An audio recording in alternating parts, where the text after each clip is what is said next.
acceptable. I already know that you're gonna be responsible. Sin. And I say you find yourself for the instrument of influence. Use it in a positive sense. I already gonna pay the consequence. Rebel speaks again. I say be careful what you teach your little children. Make sure I know something to hurt them. Mind what you say to my sister. She could be the next prime minister. I say if you watch what you say to me daughter, cause in the long run she could be your doctor. Oh, you feel mention that to me son Dan. I mean I wanna little boy it on a gunman. Still you never listen. Your ears must be missing. Right, good afternoon everyone. Thank you for joining us on our program Context Matters, Histories of Caribbean Children in State Care. First and foremost, we just want to thank the Women and Development in Open Campus and Social Work Training Research Center as our partners for the event this afternoon. And this is the first in a three-part series. I want to give a shout out to Alexis Goff, who really encouraged this program and will be working with us on the next panel.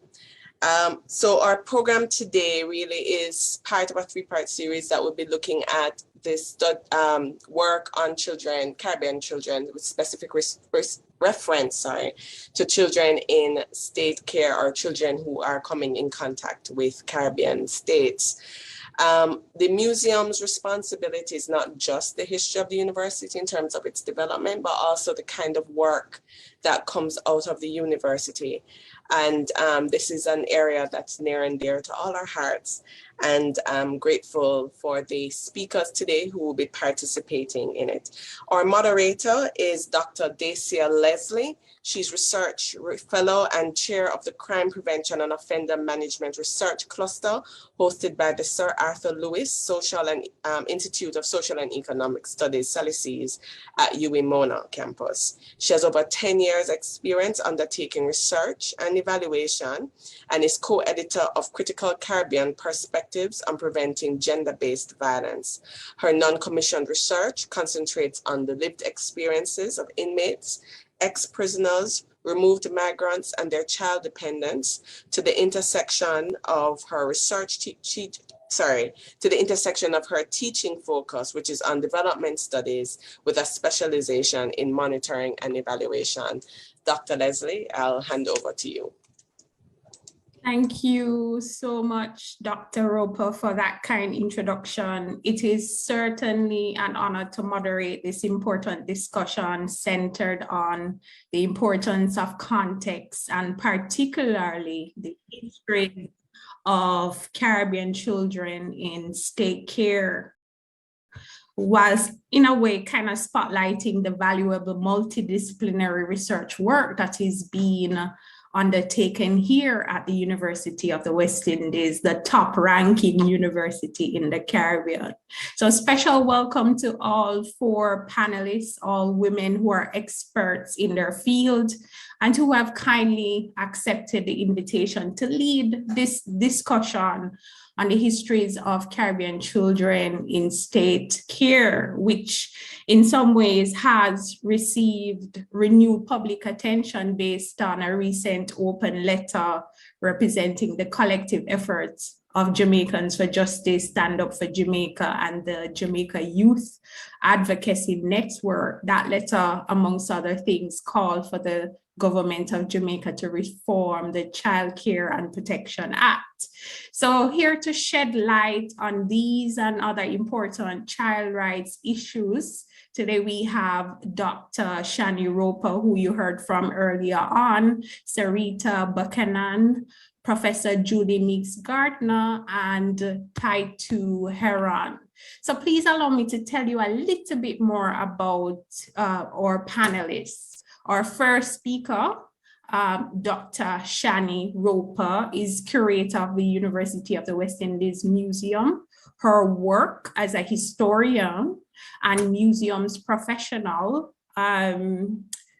involves developing public history and museum programs that seek to challenge colonial stereotypes of museum And it also involves strengthening the public's engagement with history. As a Caribbean historian, Dr. Roper's interests lie in histories of Caribbean childhood, with special reference to institutionalized Afro-Jamaican children post-1865 to the early 20th century colonial Jamaica. Dr. Roper has published on this topic in the Journal of Caribbean History, Journal for the History of Childhood and Youth, and Caribbean Studies. As a museum professional, Dr. Roper's interests lie in museums, educational practices, and the intersection between museums and histories of trauma in Black majority contexts. Her museum programs, Monuments in the Caribbean series and Emancipation Day Matters series, they both seek to challenge historic and contemporary political and linguistic boundaries that maintain colonial silos in the region. Following Dr. Roper's intervention, you will then hear from our second panelist, Sarita Buchanan, who is a Fulbright alumna and a Penn State Hubert Humphrey Fellow 2019-2020, having studied international leadership. Sarita is head of the Social Work Training and Research Center here at the University of the West Indies and is a dynamic leader. She's also a talented social development consultant, master trainer, and guest speaker for over 13 years, having done training for public and private sector organizations locally, regionally, and internationally. Her most recent presentations and teaching engagements were done in Germany, France, Pakistan, Canada, and the US. With over 15 years experience as a facilitator, educator, face-to-face and online, and social work clinician and researcher, Sarita continues to be a force to be reckoned with in the promotion of social work education and practice in the region. She's also a proud UWI graduate and graduate of Harvard and Yale, and she is currently completing her MPhil PhD in sociology. Following Sarita's presentation, we will hear from Professor Julie Meeks Gardner. Professor Gardner, she is, of course, Professor of Child Development and Nutrition and Director of Graduate Studies and Research at the University of the West Indies Open Campus. Professor Meeks Gardner was trained at the Tropical Metabolism Research Unit here at UWI in Human Nutrition and Child Development. She also did her postdoctoral work at Cambridge University at the MRC Applied Psychology Unit. Prof. Meeks Gardner has published widely in international research journals and has authored and edited several book chapters and technical reports, books, and monographs. Among other honors for her work, she received the Vice Chancellor's Award for Excellence in Research and Public Service in 2012. Prof. Meeks Gardner's services, well, she serves on a number of Jamaican, Caribbean, and international boards and committees. So following Prof. Meeks Gardner, we will hear from our final panelist, Taitu Heron, who is a development specialist, human rights advocate, trainer, facilitator, researcher, and poet. She wears many hats.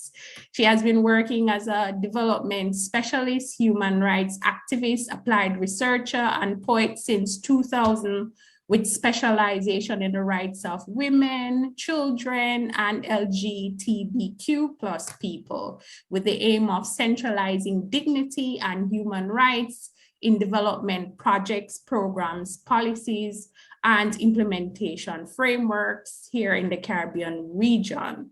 Ms. Heron is currently head of the Women and Development Unit of the University of the West Indies Open Campus based in Barbados.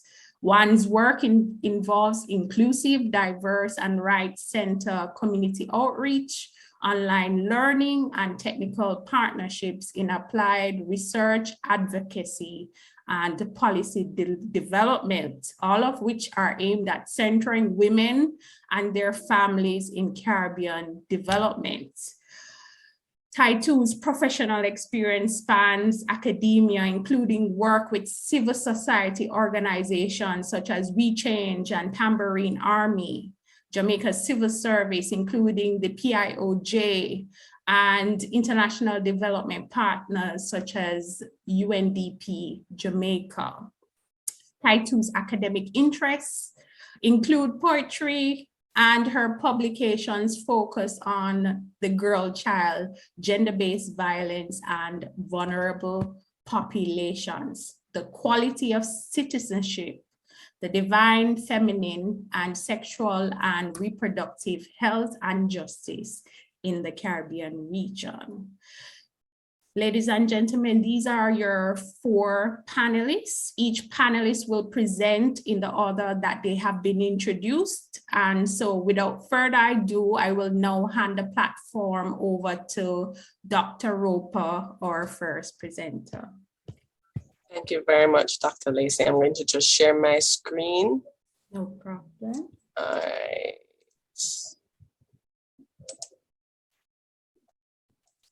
All right, good afternoon, everyone. So I'm going to start out by contextualizing my own engagement in children in state care. So within the study of history, we rely extensively on the written archive, but also spoken word archives, such as collections of interviews, songs, or materials that help us to understand and interpret the past. My introduction to the study of children began with a museum as memory project at the Museum of History and Ethnography, now National Museum, Jamaica. And as assistant curator at the time, I was tasked with scouring the newspaper collections for information on Southside, downtown, Kingston, with a focus on the 1930s and 40s. At the time, the Gleaner was not online, so it meant actually reading through each of these newspapers on microfilm. So I went through a large number of newspapers, and I came across this image here, which is the one which would be your right, with the champion baby image. And the champion baby image was on very early in the newspaper, but it also happened around the time of the Frome riots. And the Frome riots is this very important historiographical moment in Jamaican society. It's in 1938. It's the same year as the formation of the PNP. It's also the kind of, it helps to push along the BITU, and it's become this major turning point in the establishment of trade unions in Jamaica. And every newspaper is spotlighting it, because in the Frome riots, a woman was shot in her stomach and she was pregnant. And so it's an important point, and all the newspapers of the time are dealing with it. But the Gleaner is the only newspaper that carries this champion baby image, and it's nowhere else. And it really started opening some questions that over time led me to working on children in state care. But what is more important is that children's voices are notoriously difficult to locate in the archive, and very often meaning is superimposed on their actions, and actions by adults and also the communities in which they live.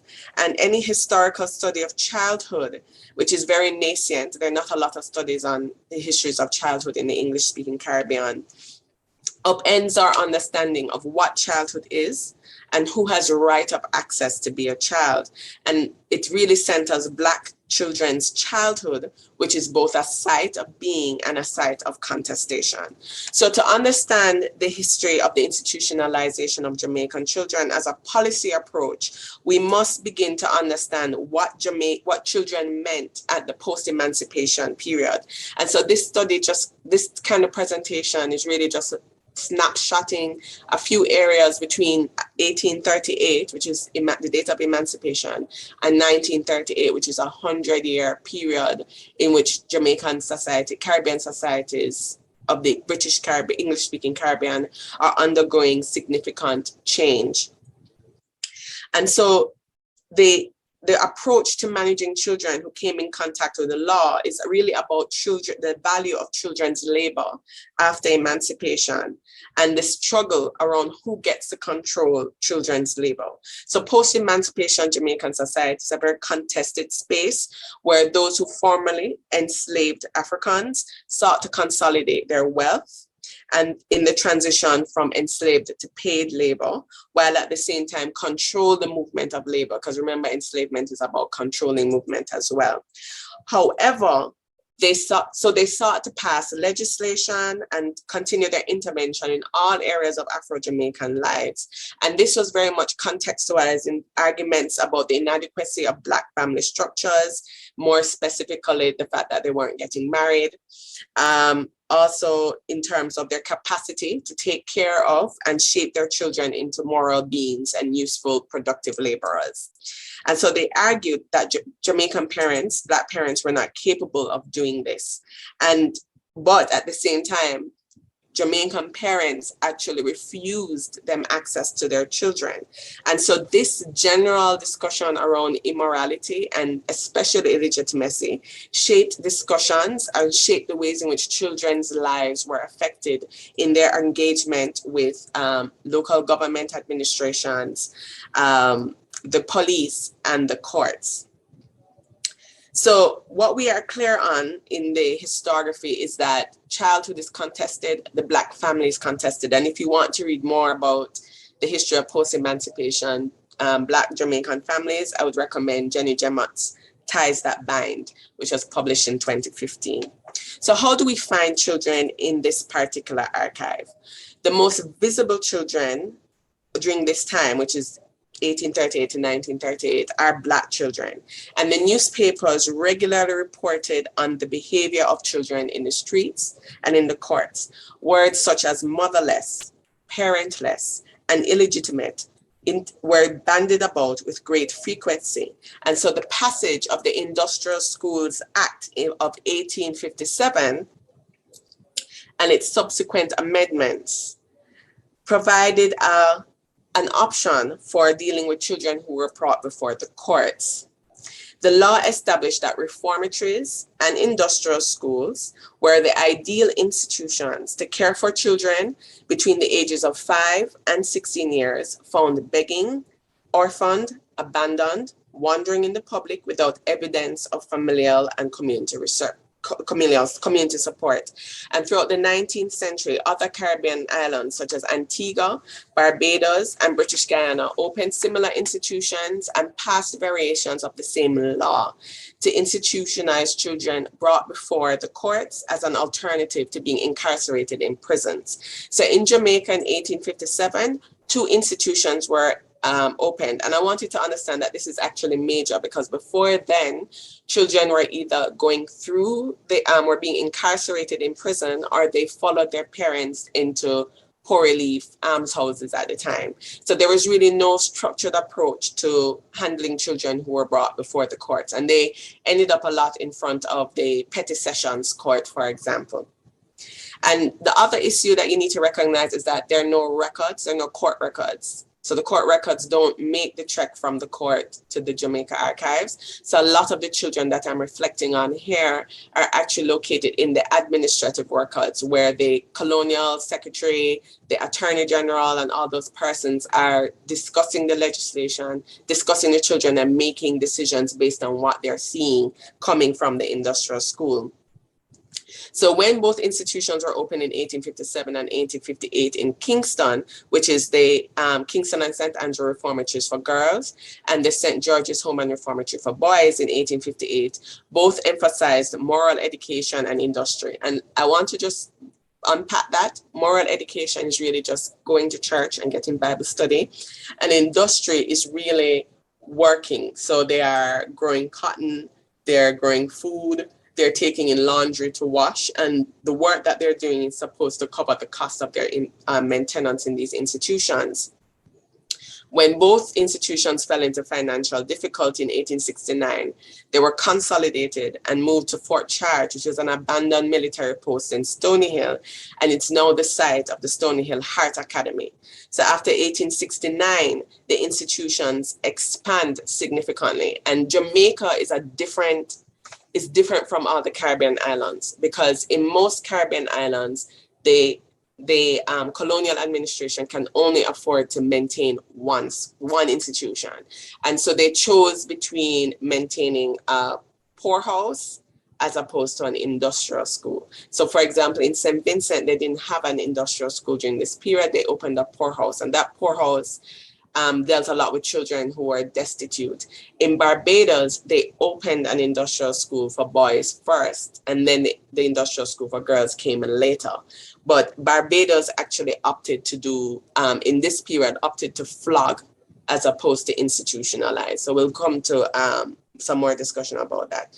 So the ongoing discussion around illegitimacy and destitution and criminality between 1900 and 1930 said that because the Black families failed to properly train Black children, that they were automatically, or they were left to become criminals, right? And so illegitimacy became the cause of juvenile delinquency and the prevalence of neglected children.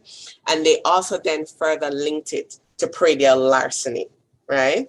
So the popular notions of deviance informed policies to regulate larceny in general, predial larceny in particular, as well as vagrancy laws. So the Industrial Schools Act, when it was amended in 1881, actually became vagrancy legislation. And if you look through the records, a lot of children get scooped up off the street under the context of being an idler or a wanderer, because the law allows you to pick up children off the street if they're found wandering, right? But this act is also working in partnership with the predial larceny law, right? And so the laws that play an important role is predial larceny, larceny, vagrancy, and then poor relief, and lastly, the young criminal offenders law, and then the juvenile offenders law. And you have a similar law in Barbados. So what I'm going to just do here is just kind of speak a little bit about the institutions. The way how it was set up is that the government industrial school, which was the institution at Stony Hill, was set up as the reformatory. And so it was the only institution that was legally set up to house children who had come in conflict with the law. Then you have Alpha, which recently closed in the last couple of years. It would have been known as Alpha Boys Home, but Alpha was Alpha Cottage, an orphanage, then Alpha Industrial School in the 1890s and 1880s, 1890s. So you have Alpha Industrial School, which catered to both boys and girls. Belmont Orphanage, which later becomes an industrial school, but closes in the 1920s, which was run by Enos Natal's wife and daughter and attached to the Anglican Church. The Hope Industrial School, which was kept on the grounds of what is today part of UTEC and Hope Gardens. And then the Shortwood Industrial School, which was established in the same location as the Shortwood Teacher Training Center. By the time we come to the 1900s, there's a kind of commitment in Jamaica to establish institutions to house children.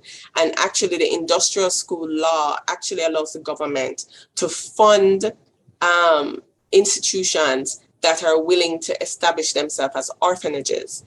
But industrial schools really function as educational centers. So the government reformatory and industrial school was regulated by the Department of Prisons, but all of these other institutions that you see here on the slide, which is Happy Grove, which later becomes Lyndale Industrial School, the St. Catherine District Juvenile Reformatory was actually a reformatory for a very short time, but the focus was really on Stony Hill.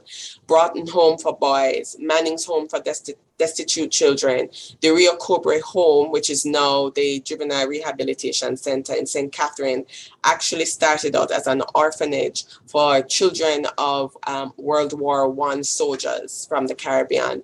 Maxfield Park Home, Wortley Home, Swift Orphanage that later becomes an industrial school, and Farm Industrial School for boys, and Karen Hall's Girls Home. So all of them actually modeled their education programming on that of Stony Hill's own. And I'm going to show you some photos just very quickly about that. So this is Stony Hill in 1910. And as you can see, even though it was being promoted as an educational institution, it actually is, the boys are dressed in what looks like prison wear. And this is something that you see happening fairly quickly for a lot throughout the area, the period. This is also another image a couple years later. And so the Stony Hill institution actually did construction and building work for the community, and they did carpentry. So they were actually pushing out labor, and whatever they did, they actually earned money for. And when you completed your training in either blacksmith work or any other work, then you were given tools and then sent out into the community for money. So usually they don't actually want to send back children home to their families. And this is a stool that's in the National Collection that was built by boys at Stony Hill. This is an image of Belmont Orphanage. This is also an image of the Alpha Industrial School from the same period. And so the approach to managing the children in conflict with the law would include institutionalization, which is moving them from the court to being institutionalized in a home. And that also includes licensing out. So this was something that was done a lot at Maxfield Park Home, where you could say you could be licensed out to the railway or to the electrical company, but you could also, as a person who wants someone to clean your home, go with a JP and see if you could get a child from a home. Flogging and then release to the community. So I'm a little bit over time. So what I want to do is I'm just going to quickly reflect on two cases that would clearly illuminate why it's important to understand how the system functioned during this period, right? And what were some of the loopholes in it. So on November 27, 1934, Mrs. Martha Wilson wrote to the superintendent of Stony Hill requesting that they release her son, Samuel Wilson, who was admitted to the institution for 6 years from 1928 to 1934. She wrote, "His time is up, and I, being his mother, now became very sickly, and my circumstances very bad. Is the one son I possess, and I'm hoping that he will now come out to help me, being 21 years of age." Now, the law requires you to remain in the institution until 16. So the question is, how does Samuel Wilson, at this point in 1934, being 21 years of age, is in the Stony Hill institution that really only provides assistance until the age of 16? And at this point, the superintendent had argued that Samuel actually had another 3 years, which she was strongly protesting, and she sent their birth papers. According to the administrators, Samuel was picked up as an idler, and the law under the Industrial Schools Act requires resident magistrates to look at the child and adjudge their age. So in other words, they would have to look at the child based on the child's physical size, probably some questions that they would then say, okay, this child is either 7, 12, 14, 15. In this case, they judged Samuel to be 7.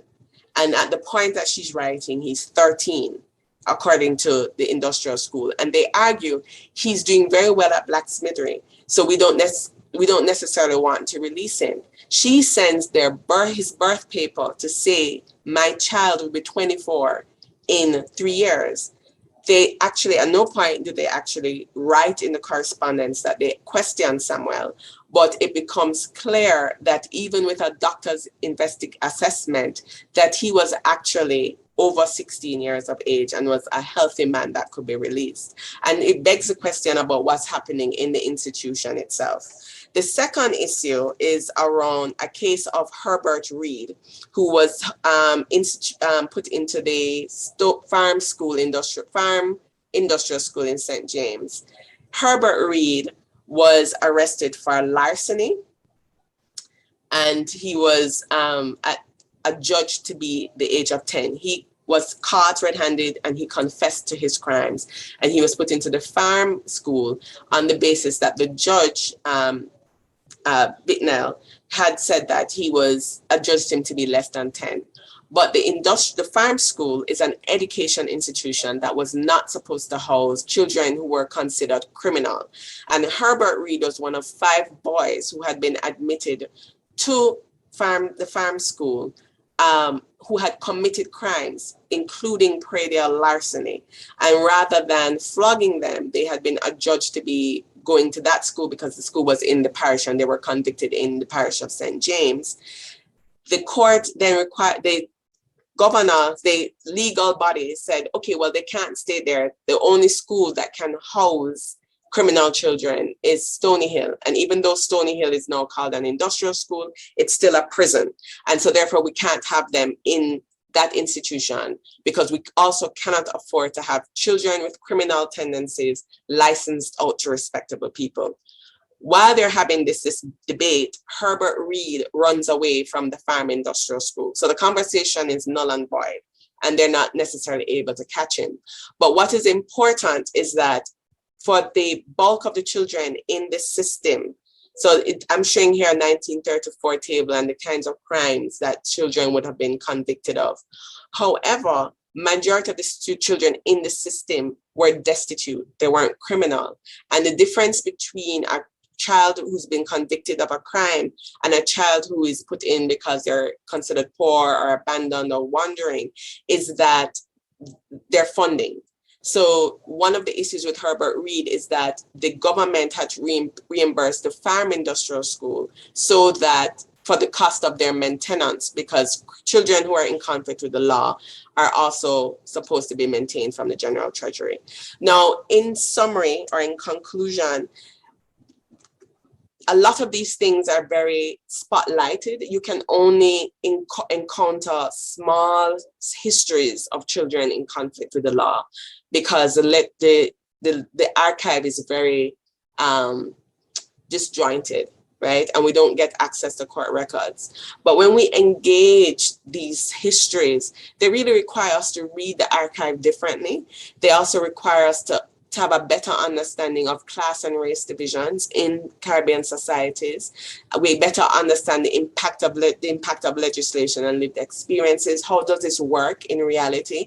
And what were the reactions of families? And it also opens the door for comparative analysis throughout the region. So I'm doing this because I'd like to encourage more history-leaning scholars to begin this kind of work that looks at history and of childhood and help us to kind of unpack it as a very kind of complex social designated area in life. Thank you. Thank you so much, Dr. Roper. It is said we must know where we are coming from in order to know where we're going.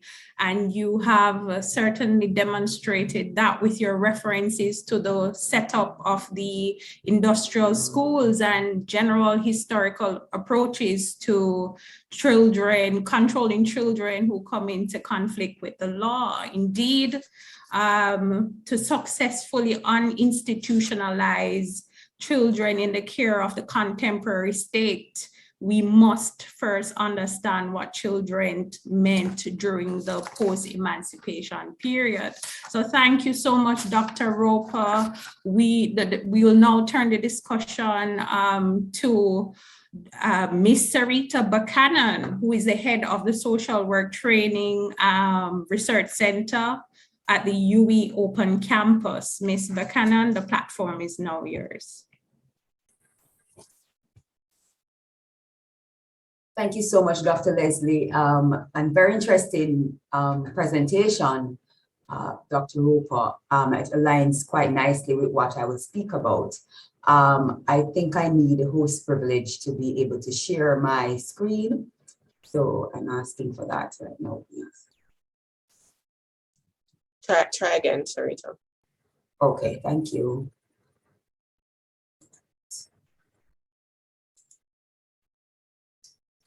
Okay, can you see my screen? Can you see my presentation? Yes. Here. Great, thank you. I'm using two screens and sometimes it becomes a little difficult to know what's happening. Okay, so let me start my presentation. Okay, so we'll be looking at social work development in the English-speaking Caribbean, and with particular reference and context of children and child services in Jamaica in particular. And I think Dr. Roper presented a lot of the historical background in terms of the context of child institutional care. And I'll speak to some of those, but the highlight is just to give you a background and context of social work. And as I put it here, social work in context, and also to look at the history of social work in the Caribbean, the history of social work at the UWI in particular. So I just want to start out by putting social work in itself in context, because a lot of persons speak of social work and they have no idea what it really entails and how a profession such as social work might be aligned with even children institutions. And I think maybe some of us may have a context of social workers as childcare workers, but the ideas around what it takes to be a social worker, how social work develops, and how that is aligned with children in institutions or in the home or other areas or at-risk youth might not be as clear. So I wanted to just give you a brief definition. So social work is an academic discipline, and it's practice-oriented profession that looks at individuals, families, groups, and communities, and looking at how it is that improve individual social functioning and well-being. And the key part here is about developing coping and building capacity in whatever way. So it's not just necessarily about material support, but other support, psychosocial and other support. And a lot of the times our work as social workers is focused on at-risk and vulnerable populations, others as well, but the main focus is around vulnerable populations. And this is how we align with children's services in that way. So social work intervention requires trained professionals. And throughout the presentation, you will see why I decided to highlight this as an important concept, to say that social work, social service, social welfare, all of these different areas came out of each other, and we'll see how that development took place in the Caribbean at the UWI as we speak. There is action research, there's case management, psychosocial support and counseling that social workers do, community development and practice, intervention in hospitals, homes, institutions such as children's homes, schools, churches, and many others. Childcare workers are trained in social work. So the Child Protection and Family Services Agency is one of the largest employers of social workers in the public sector. The family courts, juvenile court officers, many of them are trained in social work, probation officers, public assistants, and other areas. So that's just to give you the context of what the social work as a profession is. So I will now go ahead to highlight some stages of social work development in the region by highlighting different periods, pre-20th century, early 20th century to 1938, as highlighted by Dr. Roper, 100 years after the abolition of slavery, post-1938 and period up to 1950s, 1960s to the end of the 20th century. And of course, the 21st century development in terms of how social work developed. And this is just a brief overview because we wouldn't have the time to go through in any greater detail. So the pre-20th century, the colonial years, we saw the earliest forms of organized welfare. And these were just basic survival needs that we're looking at. It was about state-sponsored public assistance, adaptation of Elizabethan poor laws. So it was in the region, it was about relief of indigent, aged, and sick. So it wasn't about any meaningful way of developing coping. It was literally about material support. And during this period was when we saw the first service welfare personnel. And I just highlight in Jamaica, the functions were about identifying, screening, and issuing benefits to the poor and providing service for children of destitute adults. In Barbados, we saw casual relief through Poor Man's Board. That saw the establishment of the Poor Act in 1897 to place destitute children in almshouses. And in Trinidad, we saw where basically the Church of England endorsed the establishment of a home for children in 1857. And I won't go into the industrial schools because I think Dr. Roper covered that adequately for us. So during this period, what we saw was a lot of religious charity towards basic and primary education and healthcare. We saw primitive forms of what we call community development, that as it looks like today in social work.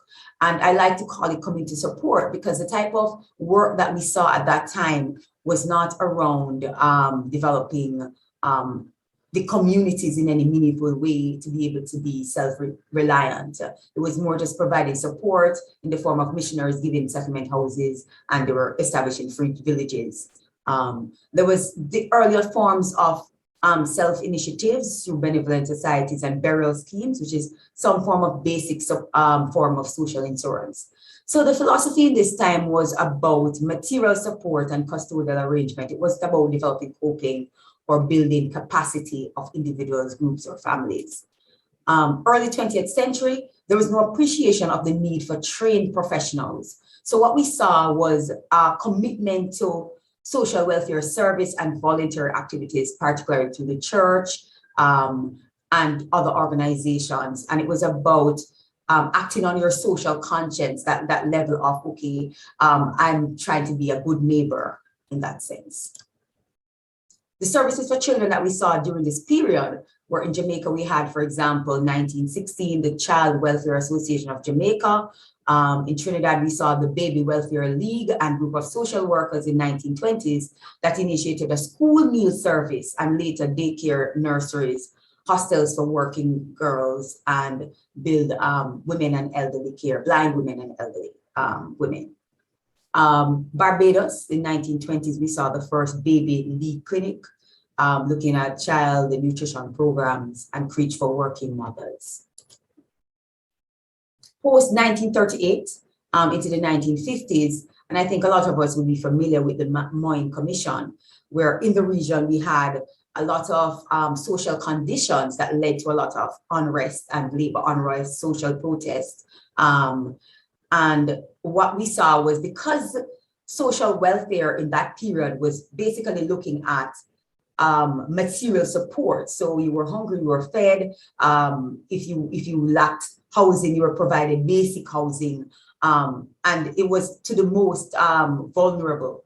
Not everyone would qualify. So what we had was a lot of unrest. Things weren't okay. And so the Moyne Commission at that time in the 1940s, 1938, around that period, provided some recommendations for improvements in health and education and in other areas. And this was a period in which we saw greater self-governance and political development towards the 50s into the 60s. During this period also was when we saw the social welfare officers. And what happened in the region at this time was that there was a program, 7 6-month training between the 1943 to 1953. And this program was later conducted by University College of the West Indies Extramural Department. Today, that is University of the West Indies Open Campus. And these programs started in 1948. There were also some persons who got the opportunity to study in Britain, to do a 2-year diploma at schools like University of Edinburgh and University of London and other places, to do a 2-year diploma around social service development.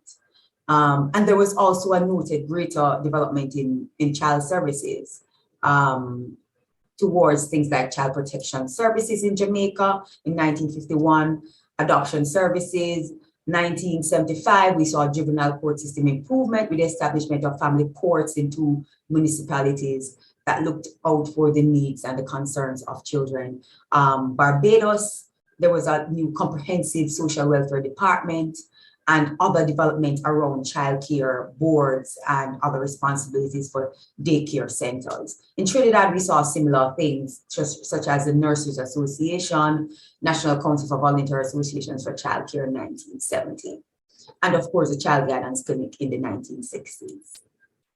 So looking at the 1960s to the end of the 20th century, the climate was more now open to the need for training and skilled professionals to conduct social services. So what we saw previously was looking about the indigent, the poor, looking about their basic material and welfare needs.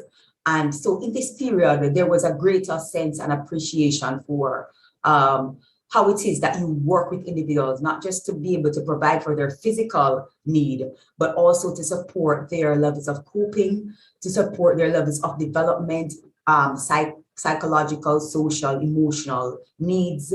And so what was happening around this period was a recognition for the importance of development of a profession, for training for individuals, that we saw that 2-year diploma being developed. There was a certificate program at the time.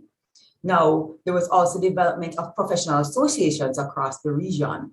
Barbados in the 1960s developed their Barbados Association of Social Workers.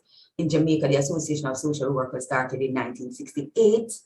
And much later, we have what currently exists today as the Association of Caribbean Social Work Educators, as not just to focus on the profession of practice, but also looking at social work education, how it is that we not just look at the training that is done in parts of Europe where persons were trained originally, but how it is that we look at the material that is provided in the region, how it is that we enhance the education, making it more culturally relevant and sensitive to the needs of the Caribbean people. And today, this association still stands with biennial conferences looking at presenting the more scholarly side of social work and ensuring that we are writing, doing research in social work for the region, by the people of the region. And that is what came in 2002 with the Caribbean Journal of Social Work. But just to share too that the professional social work education, the oldest social work programs that were documented in the region were programs that started at the UWI. In 1961, there was a certificate, a 2-year professional certificate program offered at UWI Mona for social work, social workers. In 1963, what we saw was a development, which is the second oldest program, a 4-month course in the principles and practice of social work. And that was done at the Social Welfare Training Center in 1963, which today is the Social Work Training and Research Center. And I want to pause here to say happy anniversary to us. And to say that we have continued along that path of development of paraprofessional social workers, but we have expanded our training to allied workers and professional social workers, looking at their continuing professional education and engagement in research, which is an important core of professionalization of social work in the region and across the world. And we offer a number of different courses to expand not just the professional bachelor's in social work or master's in social work, but certificate programs that will enhance the learning that has taken place, or that will help persons to engage in some aspects of social work at the community level. And it's important to say here that globally, a social worker is considered someone who has done at least a BSc in social work. I know I'm coming close to the end of my time, but also to highlight that there are other universities that took on social work training thereafter, and it has been documented. Places like University of Guyana, equally in the 1973, started their BSc program at the same time as the UWI, and College of Bahamas, University of Belize, others later start 1980s and 1990s. The master's program at UWI started in 1993 at Mona, and that currently exists today, of course, with developments in different areas. There are no PhD programs at our other campuses. There isn't one yet at Mona. The Open Campus, importantly, started online social work program in 2009, which became important. It was a turning point in terms of development of not just a profession, but of social work education.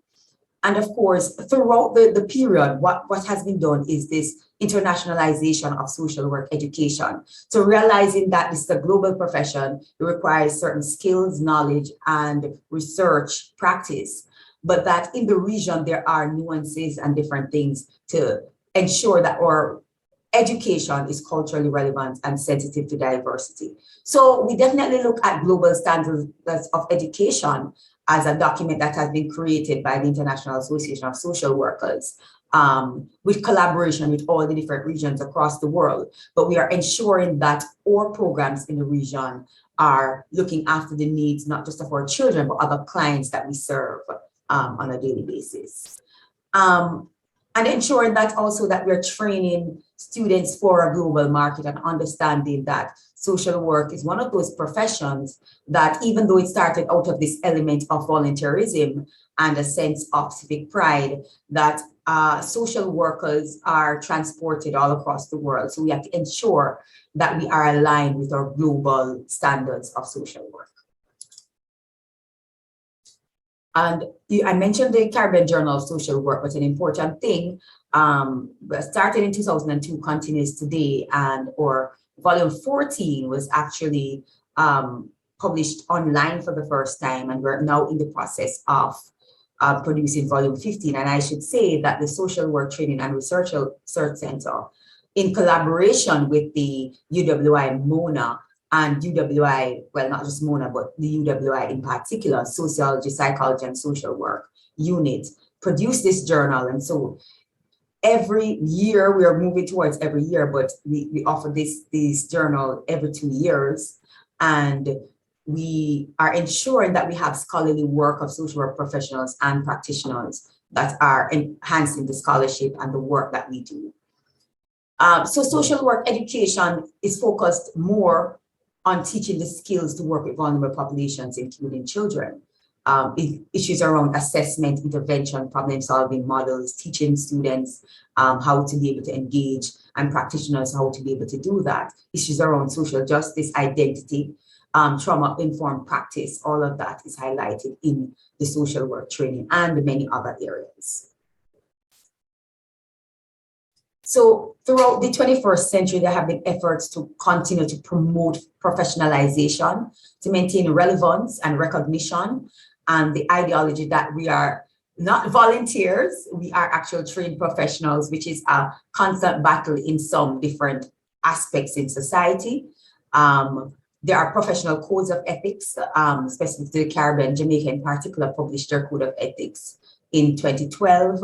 And so the continuous effort to legitimize social work as a profession, as an academic discipline that requires training continues, especially understanding the history of continuing to be out of volunteerism, even to be able to understand with ministries across the region that, you know, these are professions and not just for allied professional psychologists and sociologists, but there are core competencies that social work develops.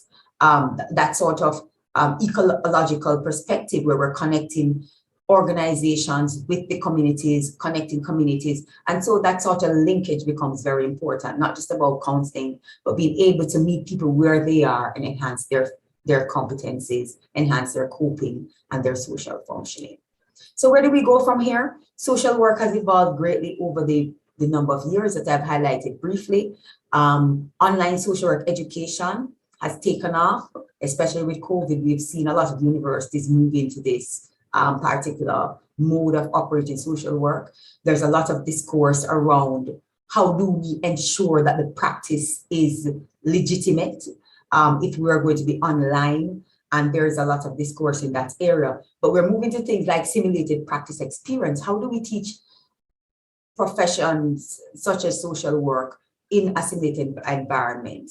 And I will close up, Dr. Leslie, to speak about professional identity and understanding that coming from welfare, coming from material volunteerism to this idea of academic rigor, process, science, and practice, and coming into a point now where we're talking about licensing and registration in the region is something that we continue to battle with in the 21st century within the Caribbean. Other parts of the world have actually moved on from that. and they have licensing and registration requirements, but the Caribbean, that is something that we are increasingly looking at. And so thank you so much. That is all I'll share at this time. Thank you so much, Sarita, for enlightening us about the importance of social work, its development, and of course, the alignment of this professional field with when it comes on to supervising children in need of care. Very valuable information, which I know our MPhil PhD students in the area will no doubt find useful. Thank you again for that intervention. For those persons just joining us, welcome to Context Matters, Histories of Caribbean Children in State Care. Already 2 presentations have gone ahead. As such, I will now invite Professor Julie Meeks Gardner, Director of Graduate Studies and Research at the UWI Open Campus, to make her presentation. Prof. Meeks, thank you for accepting the invitation to share with us your thoughts on this important subject. The platform is now yours. Thank you so much, Dr. Leslie. And I also want to thank the previous presenters as well. I really learned quite a bit from both of them. So I will hope that my presentation will be useful as well. I'm sharing my screen here. Can you just confirm that you can see? We are seeing your screen. Thank you. Great. Okay. So my topic was new research. Sorry, my topic was new research trajectories at the UWI, but I wanted to point out a couple of things. In order to describe what we're doing new, I felt it was important to describe some of our recent work. So this is recent work and new research. And also in the past, we have had a focus on child issues, so that across the university, across disciplines, across faculties and campuses, we spoke to each other in a much more systematic way. But that is not happening now, and there may well be other research trajectories happening at UWI, and we just speak about what is happening with us within the UWI Open Campus. So I'm going to speak about 4 areas, and they overlap quite a bit. First, I'll give a very brief background. And then I'm going to speak about a particular survey, an exit readiness survey, where we were looking at the readiness of youth leaving state care, how ready they were to exit. I'll explain more at that time as well. Then I'll speak about the Transitional Living Program for Children in State Care, or the TLP-CSC. They're both a mouthful. And finally, I'll speak a little about the Adoption, Fostering, and Children in State Care unit, which is a new unit set up that is going to be doing these future ongoing research trajectories. So let me start in the brief background part. The whole underlying foundation of all of this work is a recognition and a belief that every child deserves opportunities to fulfill their full potential. And this is not always the case for a number of reasons. This requirement or desire to have everyone reach their full potential is stated explicitly as well in the Government of Jamaica's Vision 2030, which describes all children reaching to their full potential. In 2012, there was a study out of PIOJ which highlighted what we had found in the past as well, that there are some efforts, there were at this time, some efforts by the Child Development Agency, that was the state agency responsible for children in state care, to prepare them for independence, for leaving state care. However, these services ended at age 18, and there were inconsistencies across government-run facilities and private facilities, as well as inconsistencies within government-run facilities. But most importantly, the children did not feel confident to enter the adult world. And it is not very surprising, but these were the findings of this study. And this is in keeping with the international literature, which shows that there is poorer functioning in virtually all psychosocial domains among youth leaving child protection systems compared to youth who are the same age but have had an experience of an intact family. And sorry, and just to point out that this is not only among research poor countries, but also within much more resource rich countries. Which brings us to the TLP CSC project, which was spearheaded by the Caribbean Child Development Center at the University of the West Indies with partners, the Child Protection and Family Services Agency. So the former CDA transformed into the CPFSA. And this partnership was generously supported and funded by USAID. I'm not going to give a lot of detail about this project in this talk, but I'm inviting you to join the next panel in this series where Cecile Minot is going to give a much fuller description of the TLP CSC. Let me move now though to the exit readiness survey. So this was a part of the TLP CSC project. The survey, we looked at 411 young people. There were more females than males, which reflects the preponderance of females in state care. And they were all aged close to 18 years, so 17 plus, coming up to the time that they were ready to exit care, or 6 months after they had exited care. So we're getting a bit of a retrospective view of what their feelings were at that time. And the interviews were done in 3 cohorts between 2016 and 2019. Each child was individually interviewed by an interviewer using an instrument we call the life preparedness measure. And the interview comprised many questions, which included questions on all of these areas. Their history of their education, whether they had experienced homelessness, their history in care, areas of financial support. What was their health like? Had they ever been pregnant or did they have a child? What was their self-esteem like, their social support, their optimism, whether they had been involved in violence, whether they had used or abused substances, their description of their own independent living skills and how well prepared they were for independent living. And one of the first things we found out in looking at the whole picture of these young people was that they had had multiple negative circumstances they had faced. These included pregnancy and parenthood, a range of health problems, substance use and abuse, involvement with violence, and physical and sexual abuse. And many of the surveyed youth had more than one negative circumstance. So overarching finding was that the youth generally either felt ill-prepared to move on or were objectively ill-prepared. For example, most of them were still in school. 2/3 of them were still in secondary school. And so they were not able to be working to support themselves. They needed financial support to complete their schooling. And of those who were out of school, only 10% of them had had any post-secondary training. Very few of them had any independent source of financial support.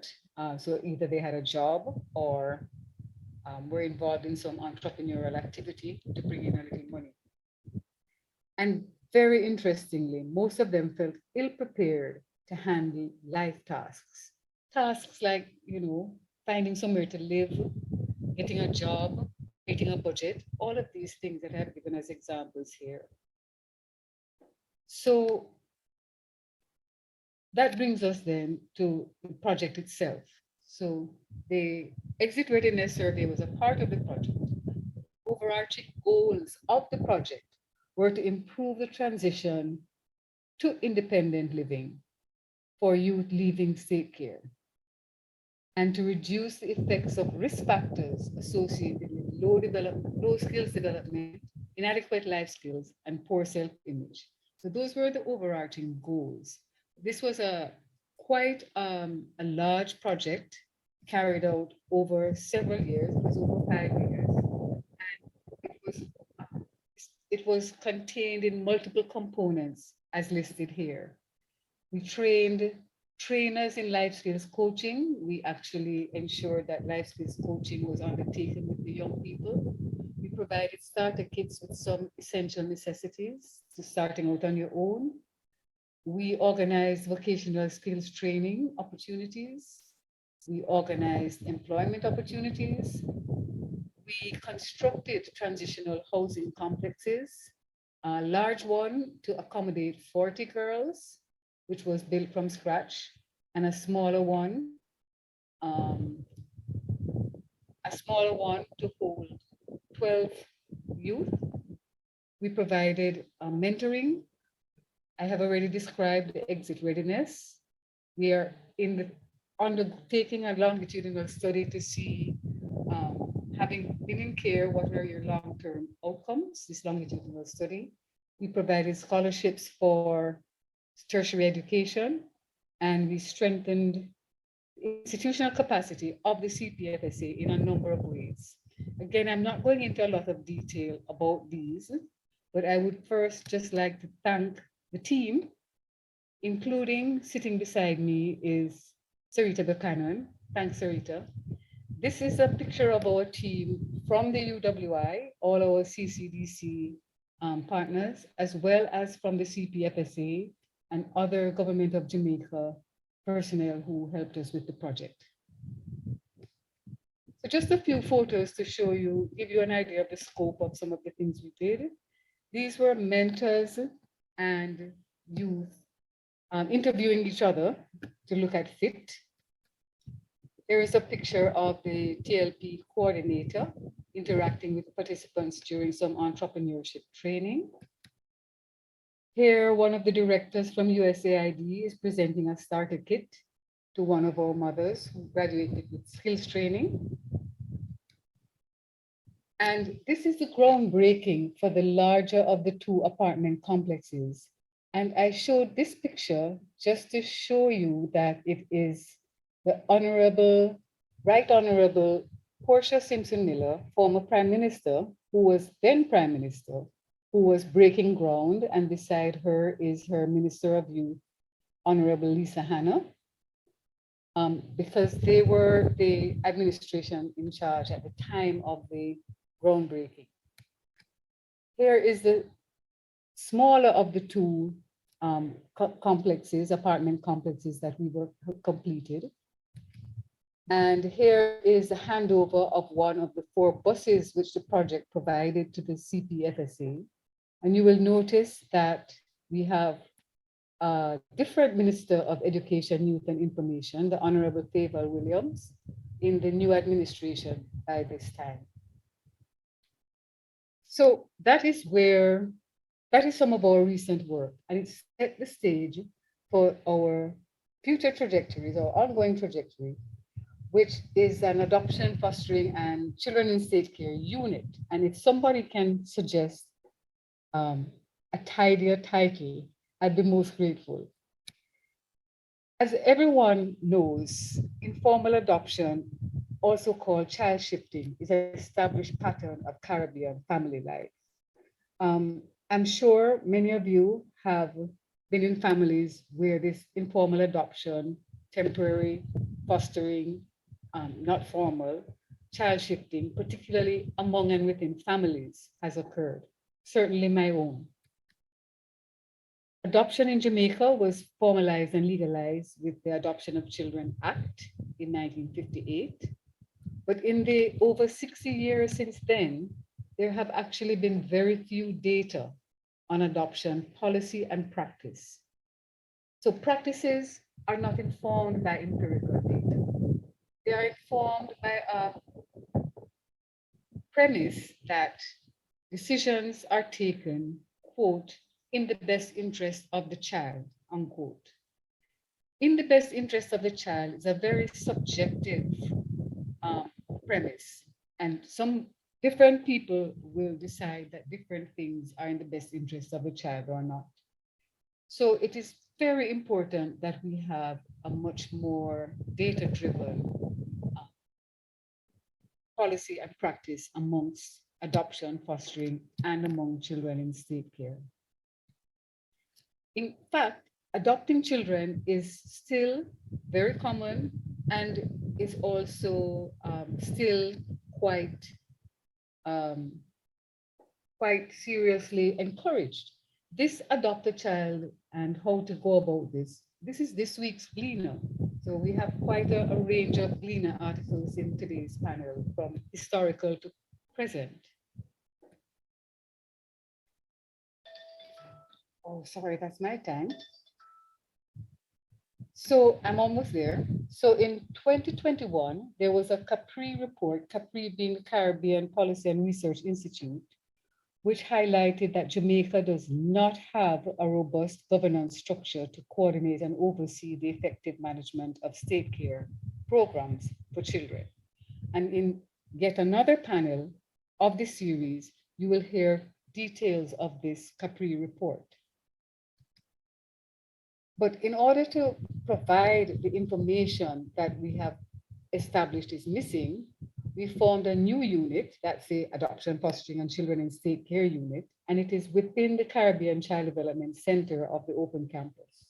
There are 3 personnel associated with the unit at this time. There's a convener, that's me, and there are 2 honorary fellows who are Dr. Diana Thorburn and Dr. Leanne Levers, both from CAPRI. The goal of the unit is to collect and analyze data to inform policy and practice.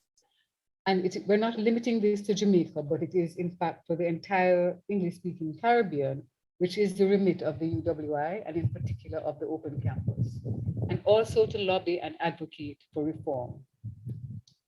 Finally, I'm sharing some of the research themes.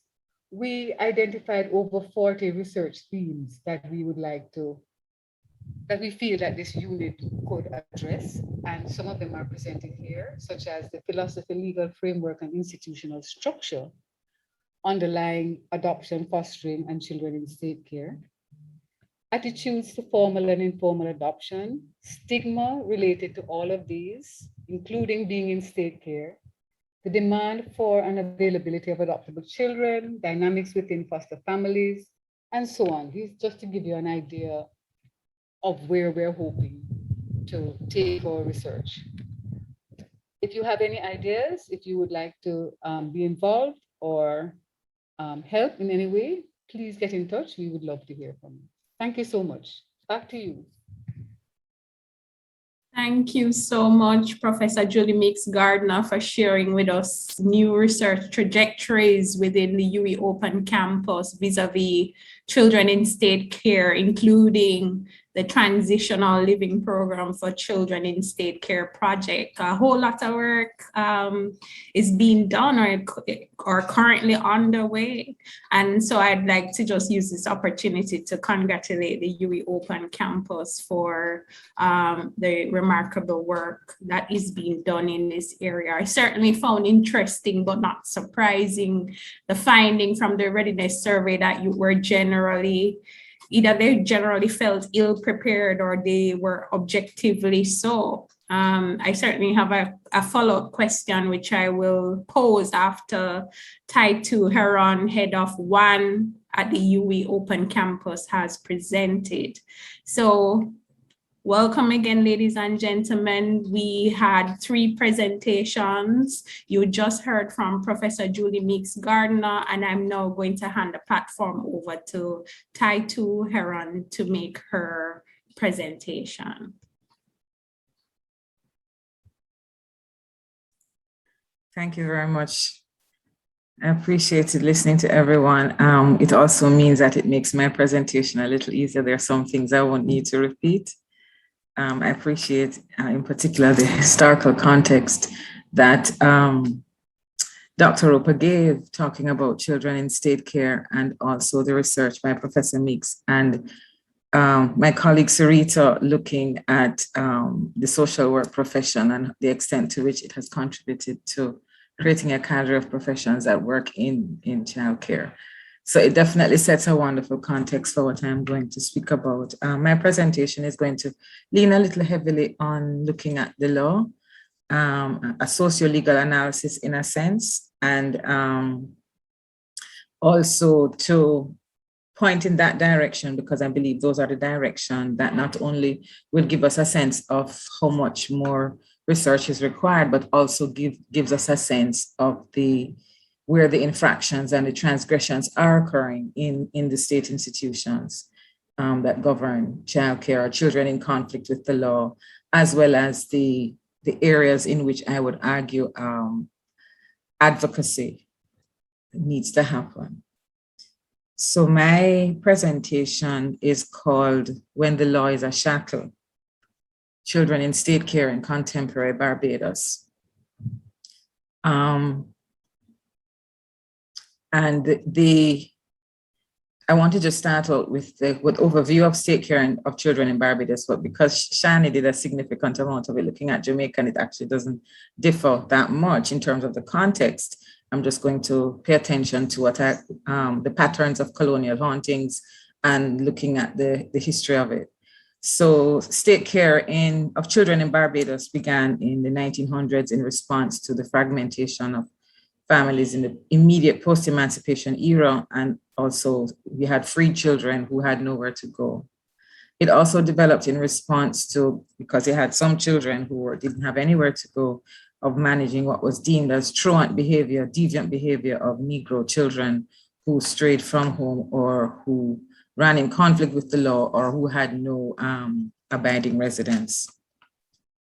In terms of the patterns of colonial hauntings, how they were treated and how they governed, how they were treated and how they were deemed, how they were perceived in terms of what the language of the law, these are the things that I had picked up. The children were deemed as children who were without parents or parental support are deemed as incomplete citizens. They required civility and discipline. They were prone to criminality. They were free labor in the post-emancipation era that could be exploited. They required punishment to instill law and order, and they needed flogging to instill authority. And why I mention these now is that these same patterns are still here with us over 100 years later. And I think, and I think it's really high time that we reverse this, decolonize these patterns in terms of the different ways in which children are treated, and in ways that they're treated when they're in conflict with the law, in ways that adults are not treated. The government industrial schools in Barbados, the one for boys in Dodds and the one for girls in St. Lucie, the aim of the schools are run contrary to how they actually operate and how the legislation that governs the school actually operates. So the aim of the government industrial schools are supposed to accommodate children ordered to be resident therein in a safe, secure, and caring environment, to address the children's rehabilitative needs, to support the children's families, to address the needs of their child, and to work to integrate children into the community. If this was a litmus test, I would say that it's been the mission of the schools have been a miserable fail. And one of the things that I wanted to look at is the extent to which the state legislation that governs juvenile justice in Barbados really needs to be given priority. There are several troubling aspects of the law which is still steeped in with a particular colonial mentality or particular colonial approach. And this relates to the Juvenile Offenders Act and also relates to the Reformatory and Industrial Schools Act. Some of the deficiencies are general and reflect the archaic nature of the legislation at the time, whereas others are more specific and rooted in specific provisions that really run contrary to the international standards put out by the United Nations Convention on the Rights of the Child, which the government of Barbados is signatory to, and also the best interests of children in Barbados. So the deficiencies under the Juvenile Offenders Act, which was from 1932, is reflected in this language, and it narrowly defines children as a person under 14. There are different categories of children for those under 14 and those between 14 and 16. It doesn't extend to children between 16 and 18. It establishes 11 years as the age of criminal responsibility. There's literally no mention in the law on diversion and restorative justice. It doesn't sufficiently enshrine the child rights to participate in his or her own court proceedings. It has very limited sentencing options, and it includes in really archaic and inhumane sentencing options such as whipping or flogging. It inherently discriminates against boys insofar as boys by law who come in conflict with the law can be whipped, and girls are excluded from whipping. And it also doesn't expressly address how we expunge records of children who come in conflict with the law once they pass the age of 18. It also prohibits the publication of identifying information of children, but somehow allows the presence of media in the courtroom. Deficiencies under the other one, the Reformatory and Industrial Schools Act from 1926.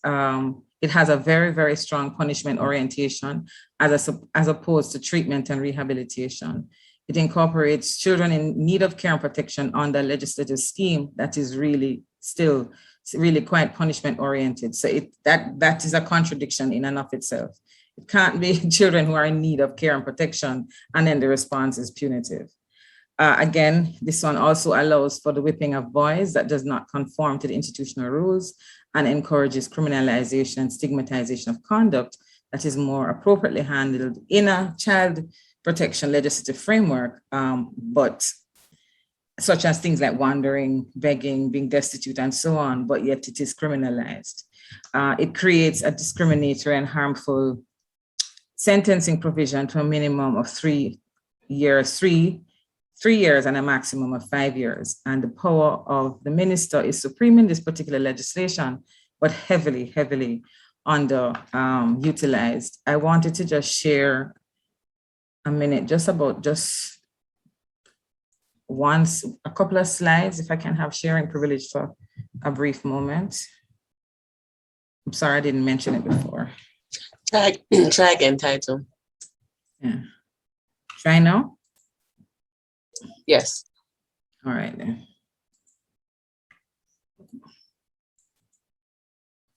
Okay, so the first one looks at, and this is part 4 of the Reformatory and Industrials Act, and this one, Industrial Schools Act rather, and it speaks part 4, section 30, clauses 31(1).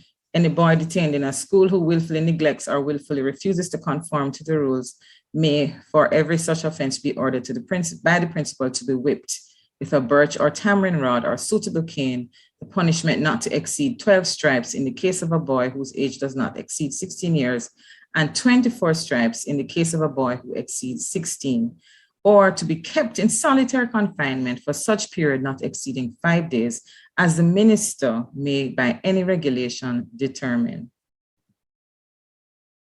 And then it goes on, but several of the clauses here gives the minister significant power to decide whether or not a child is whipped, whether or not a child is held in solitary confinement. So even though the legislation is archaic, it still has, the minister still has a significant amount of power to treat with the, to treat with how the law is actually interpreted. He can intervene. And then the next slide, let me just move to the next one. This one is very relevant now because we had girls escaping from the school on the weekend. There was an attempt on the weekend and then 2 actually got away. Any girl sentenced to be detained in a school who escapes therefrom may at any time before the expiration of her period of detention be apprehended without warrant and returned to the school to be detained during a period equal to so much of her period of Essentially, she will also be put in solitary confinement. And if some of you remember, last year there was a case where a girl was put in solitary confinement, naked as the day she born. And, there was a lot of furor about it. It was let out in the news, and, and there was some attempt to, do an investigation, and a new board was put in place and so on. But things are happening again. So there's strong indication that what was purported to have done last year is still continuing in the industrial schools.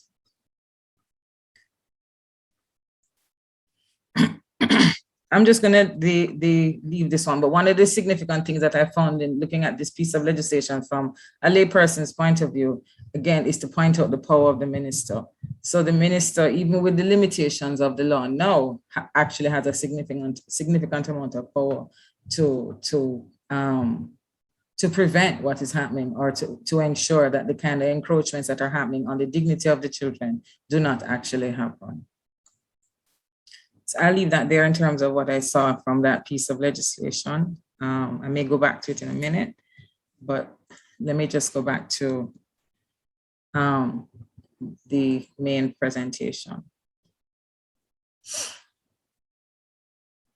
If I can't find it.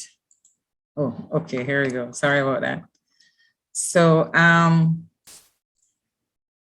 now, one of the things that we had seen was the way in which that children can be sent to GIS, which is the industrial school, but essentially a prison for children for all intents and purposes.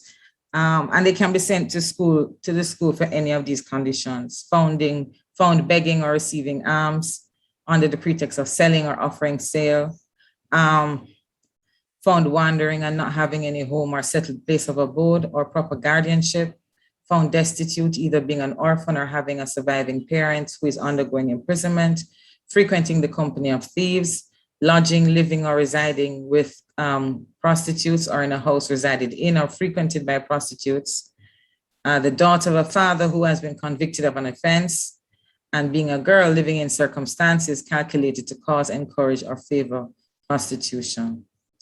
So as you can see, it's a wide range, but some of the infractions are actually quite minimal in terms of what you send a child to prison for. And I guess I should be careful with my language in saying prison, but in terms of what happens there, it does appear to be a prison. Both girls and boys, it was revealed in a UNICEF report that I just finished reading, that the average length of sentence for residents exceeded 3 years. And the fact this was particularly disturbing because some of the offenses are quite minor for which the children were detained. And the reality is that adults wouldn't receive the same length of sentencing for even more serious crimes that these children are committing. So the child protection legislation really is very few and far between, and there's a scattered nature of the law on child protection in Barbados. And this was pointed out by Jackie Seeley-Burke, where she mentioned that the combined use of the Prevention of Cruelty to Children Act, the Child Care Board Act, and the Judicatory Acts permits the Child Care Board to remove a child from an abusive home environment and pursue an order for wardship. But the report was also recommending that there was need to create a comprehensive Child Protection Act that would serve as a better legal platform to ensure the safety and security of children, including children who are in conflict with the law. So the current fragmentation of the law, the use of the law, I would say must be addressed with alacrity. One of the things that I also found was that there was insufficient emphasis on the promotion of diversion as part of the juvenile justice system, in inappropriate remand practices. So therefore, you had a lot of you will find a lot of unnecessary detention, inappropriate and discriminatory sentencing practices, and also very limited access to family and community. And in some instances, you had placement of children in adult prisons.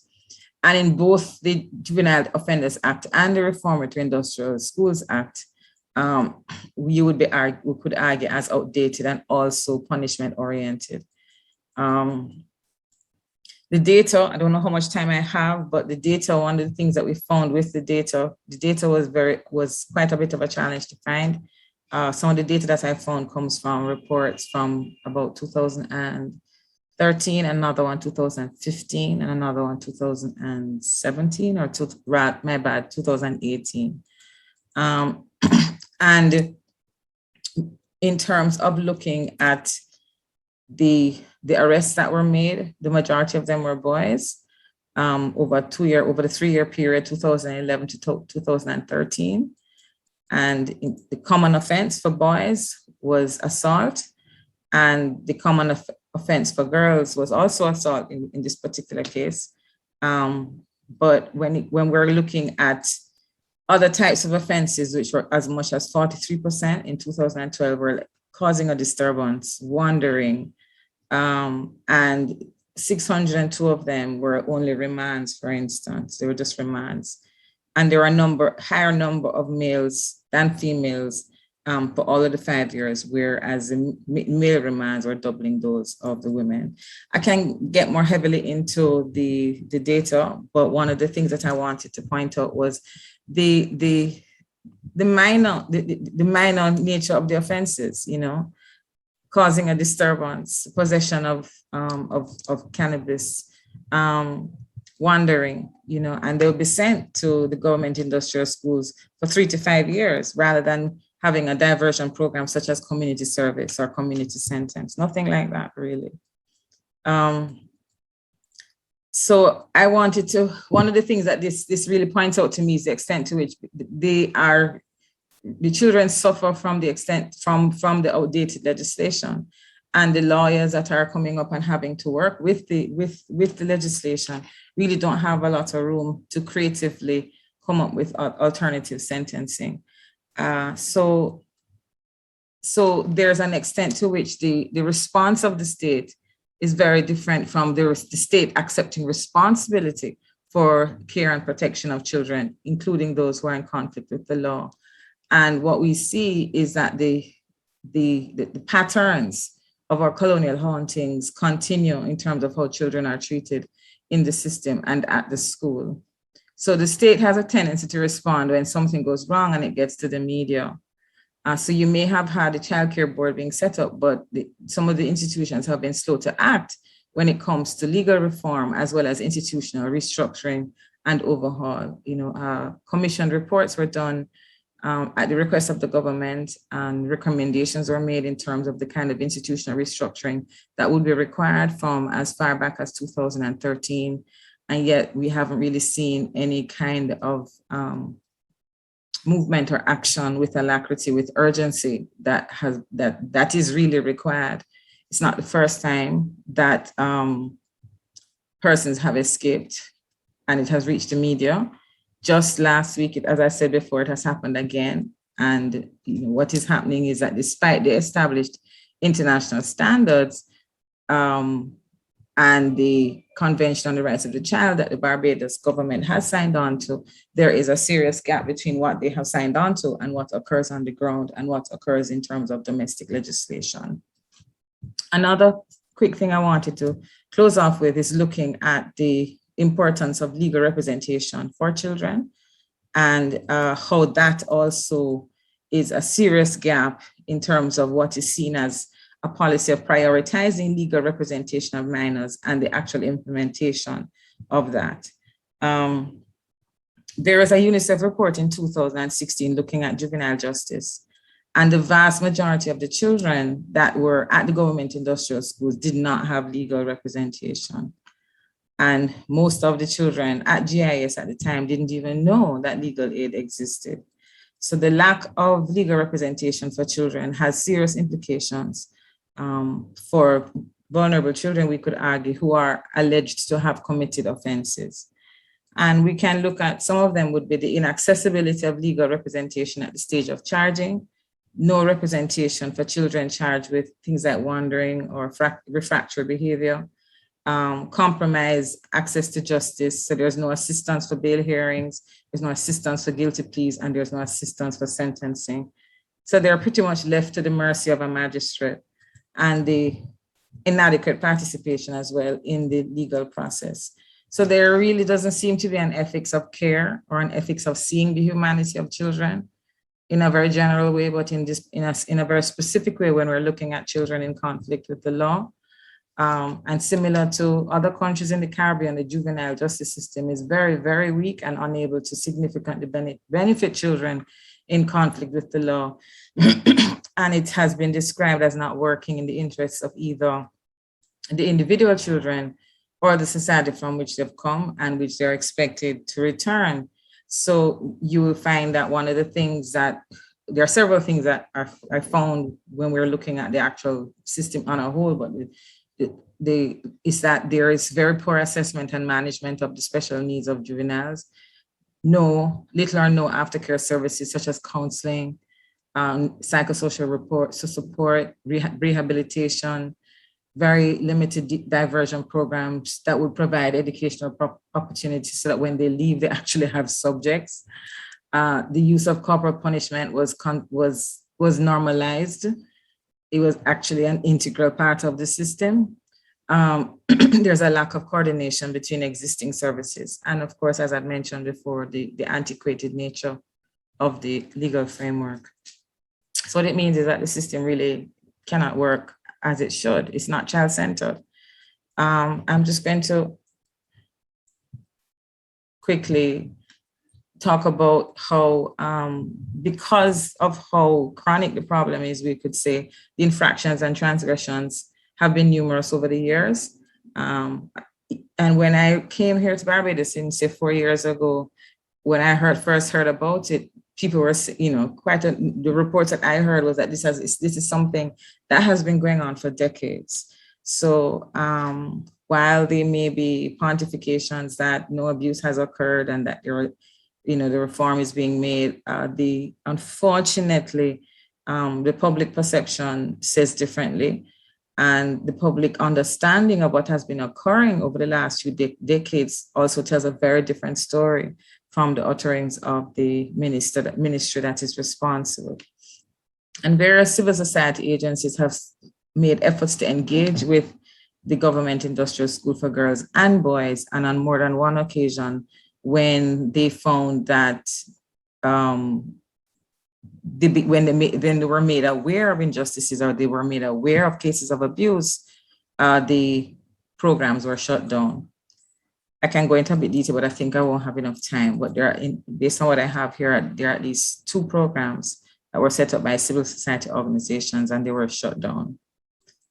So in a nutshell, I just think that there are international standards that the government of Barbados has already signed on to that can form the basis of developing an ethics of care and protection that sees the humanity of children and that looks about their dignity. And the 4 main instruments that govern juvenile justice is, of course, the Convention on the Rights of the Child, the UN Standard Minimum Rules for the Administration of Juvenile Justice, often called the Beijing Rules, and the United Nations Rules for the Protection of Juveniles Deprived of Their Liberty, and finally, the United Nations Guidelines for the Prevention of Juvenile Delinquency, often called the Riyadh Guidelines. So there are frameworks that can be used. It has been developed in different ways in other parts of the Caribbean, but for some reason, not so much here. And so in a serious way, the context does matter because nothing that occurs is without the context. And the context that we find here is a colonial context that is really haunting the legislation that and that requires a major overhaul of laws that govern the administration of juvenile justice in Barbados. And there are really several troubling aspects of the law that should be made urgent. So to a certain extent, even after repeated calls for reform, numerous reports, ad hoc incidents over the last few decades, nothing significant has been done to make the necessary changes. So the question comes of why the state inertia, and I don't have the answer except to say that I don't think that they see children as humans, especially those who run in conflict with the law. And they, unfortunately, some of them may still be following are they themselves imbibed with the colonial hauntings that I mentioned before in terms of how we see children. But I think if Barbados is brave and clear about what it says about meaning to be a republic and shedding colonial shackles and all those kinds of wonderful pontifications, then I do believe that we do need to take a different approach. Not necessarily a defensive approach as if nothing is going wrong, not necessarily an approach that tries to sweep the infractions under the carpet, not a response that seeks to deny the children their rights just because they are in conflict with the law. In many cases, what we have seen is that children who are in conflict with the law have behavioral issues. So it stems from the home, and therefore a different approach needs to be taken. They're not deviant, they're not criminals. So a different approach needs to be taken, one that is rooted in recognizing their humanity and their human rights, and one that is also rooted in restorative justice and also in love, plain and simple. So I think admission of wrongdoing is the first step in making these kinds of amends and in delivering justice and reforming laws and petitions. The state has to go beyond platitudes and half-truths, because I think there's enough evidence out there to know that that things are happening that should not be happening.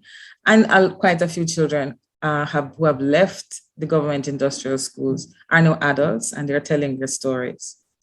So, the laws need to be repealed, and a larger child protection legislative framework needs to be established to bring Barbados up to the 21st century in terms of having institutional structures and decision-making trends that treat children as human beings, even when they're in conflict with the law.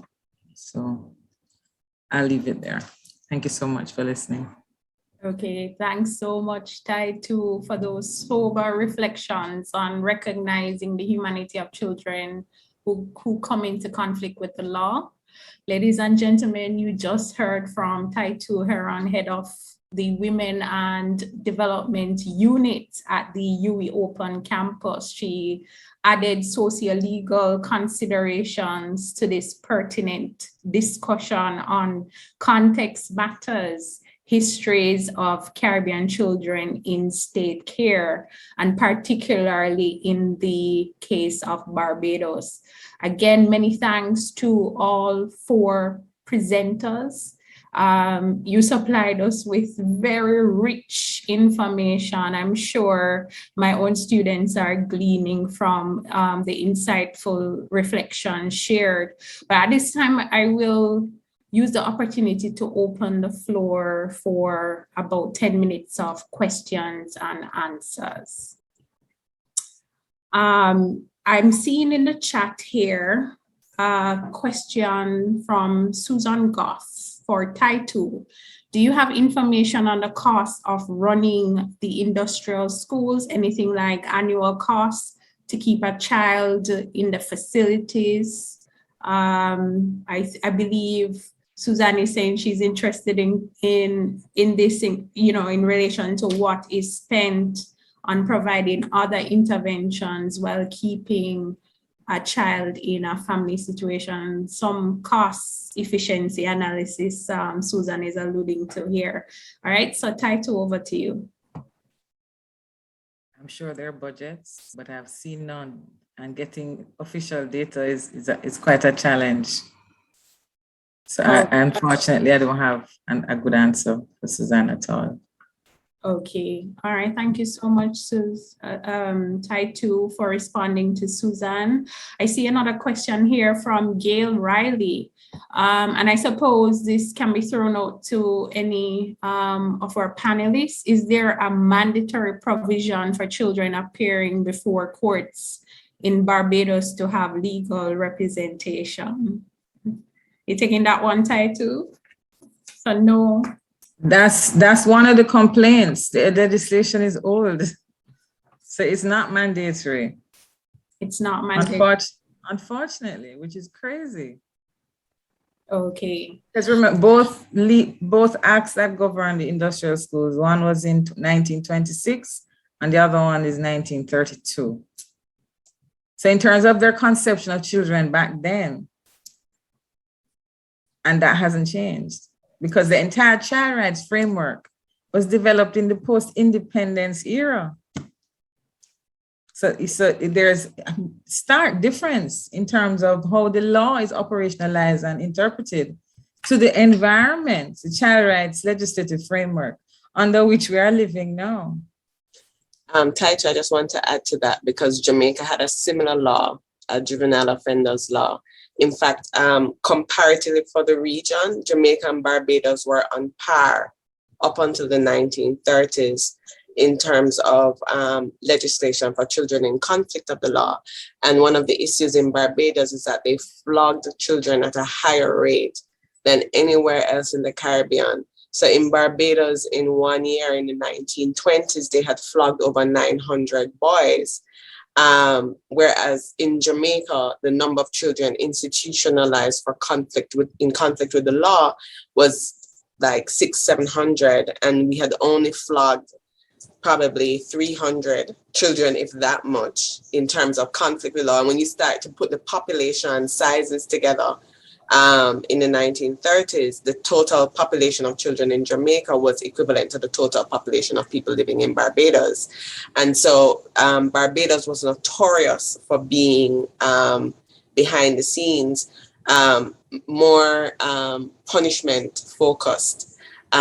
Whereas in Jamaica, what they had started doing through the Salvation Army was to develop probation officers to provide additional support for children in conflict with the law. So I think just in terms of even listening to our conversation here, while there is, yes, important for us to do the contemporary work, the historical work also needs to be done so that we are in a better position to understand why some laws are kept and why some laws are not adjusted, because Jamaica is ahead in terms of changing its legislation, probably because it's had more institutions, they instituted more juvenile courts, and so on and so forth. Whereas when you look in other places, it's not necessarily the same. But Barbados is a very particular case when you look at the data and you look at the institutional reports for the industrial schools in Barbados versus the institutional reports for the industrial schools in Jamaica. Okay, thank you so much, Dr. Roper. I had some questions of my own, but just to kind of, make reference to one of the thoughts shared by Taito about, seeing children as humans, and not, throwing them into one big bag of calling them deviant or criminal, right? And I know in terms of contemporary considerations of how we can divert children away from the justice system, one of the things on the table in the Jamaican context is to move away from even calling children juveniles to calling children in need of supervision. And despite, agreements here and there to kind of, sanitize the language, so to kind of avoid labeling, we're still kind of using the terminology juveniles and so on and so forth. I'm wondering, these categories that we in error kind of label our children who come into state care, particularly as it relates to the justice system, do you, in any of the historical archives, are you seeing these categorizations, or is it just juvenile or ward? Those are the historical terminologies. At what point did we shift from, ward to juveniles, or, so any reflections on that? Appreciate it. Okay, so they say the term that was used for them was inmate. That's the term that was, that's what all the government reports say. That's how they, the superintendents also refer to them. And this was actually an issue, especially in the 1930s, because they actually changed the name to industrial school to move away from the fact that if you call it a reformatory, then you're convicting the children for their social capital.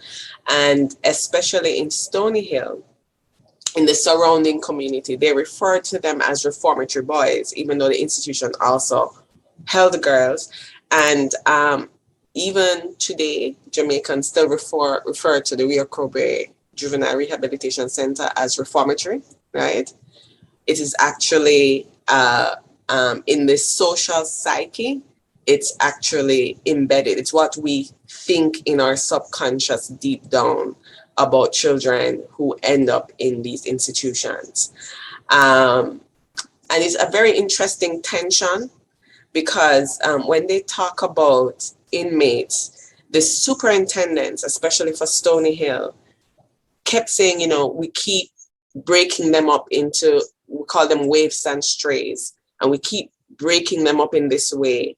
But this is a great educational institution. And so the whole idea of changing it to an industrial school was to uplift the nature of the institution. It's extremely problematic that in Barbados, both institutions are still referred to as industrial school, when in Jamaica, the name moved from being an industrial school to an approved school until it eventually faded out and transitioned, they changed the structure. So even though the Jamaican system doesn't work well for a lot of advocates, the reality is that comparatively, the system has actually tried to respond in a very structured way to the concerns that you had that were had. I can use, and you see it in the archive. So up until 1941, I actually have access to records that talk about children, moving them from one place to another, the implication, the crimes and whatever. Once you get to the juvenile court system,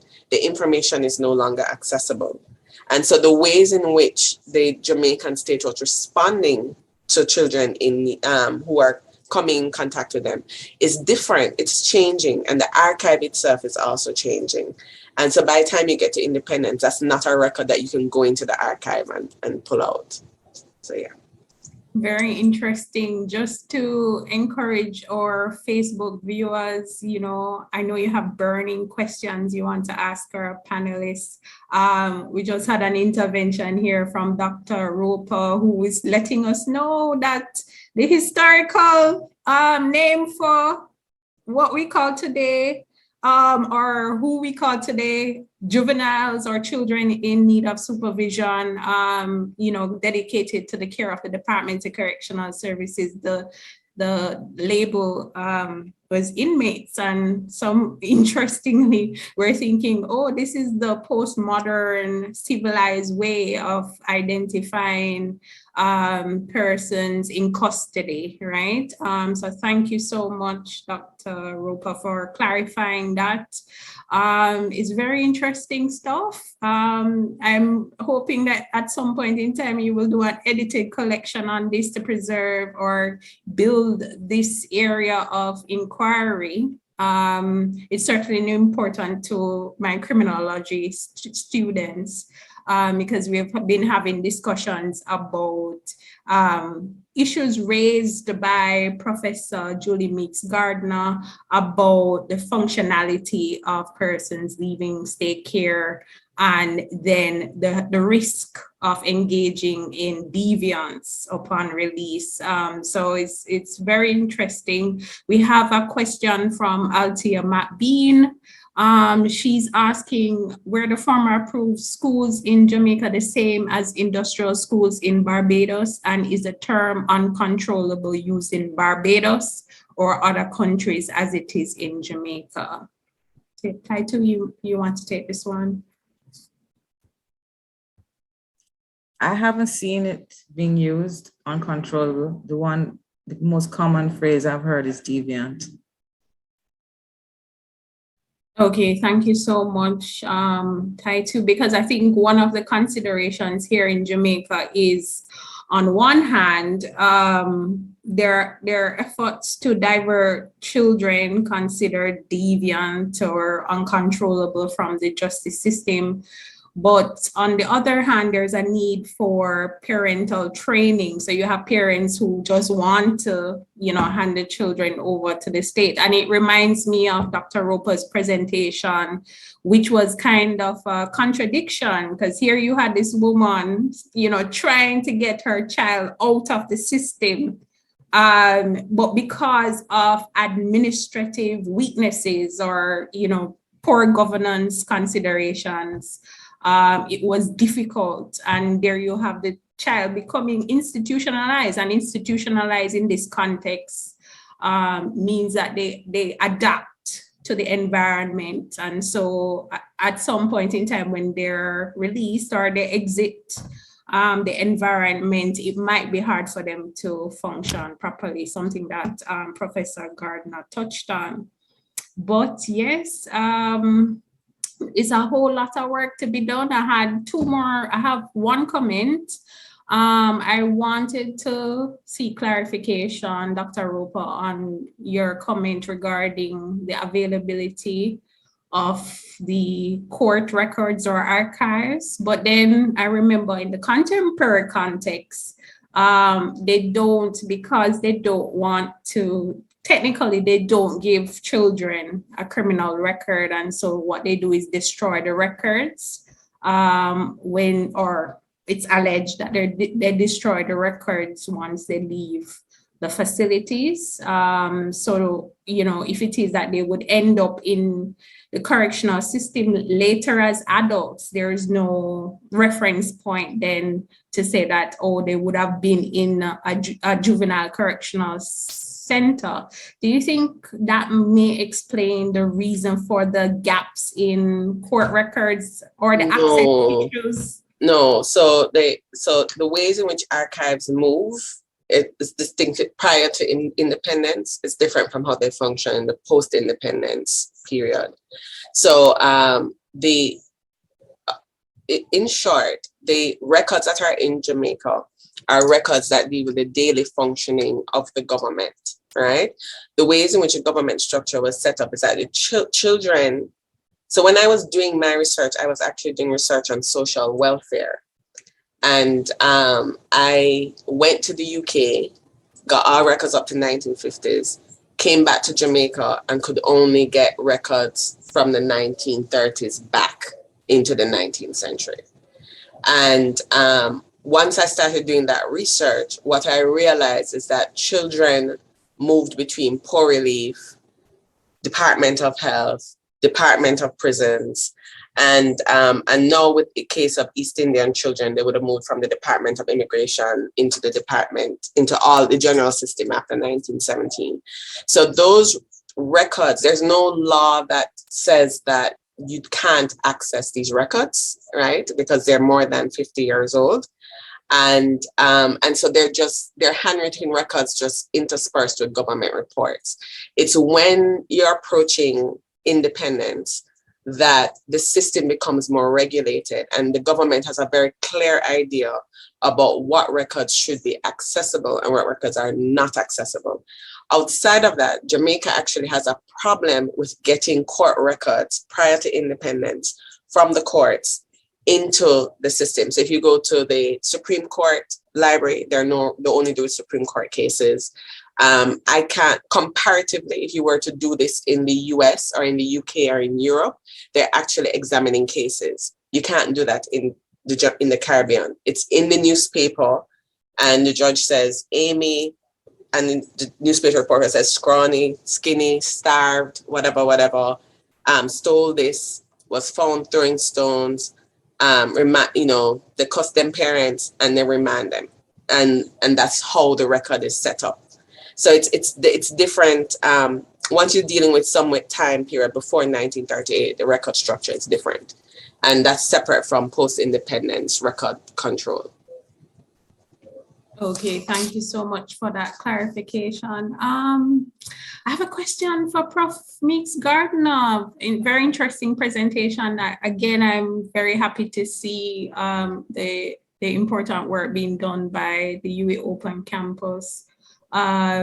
Just a question in relation to the readiness survey that you made mention of. If a researcher wants to access these, the report or research findings, is it that they send you a note or is it available on your website? Let us know how we can access that.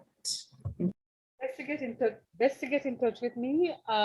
Some of the reports are on the USAID website already, but not all, because not all of them went directly to USAID, but we have all of them and are very willing to share and discuss.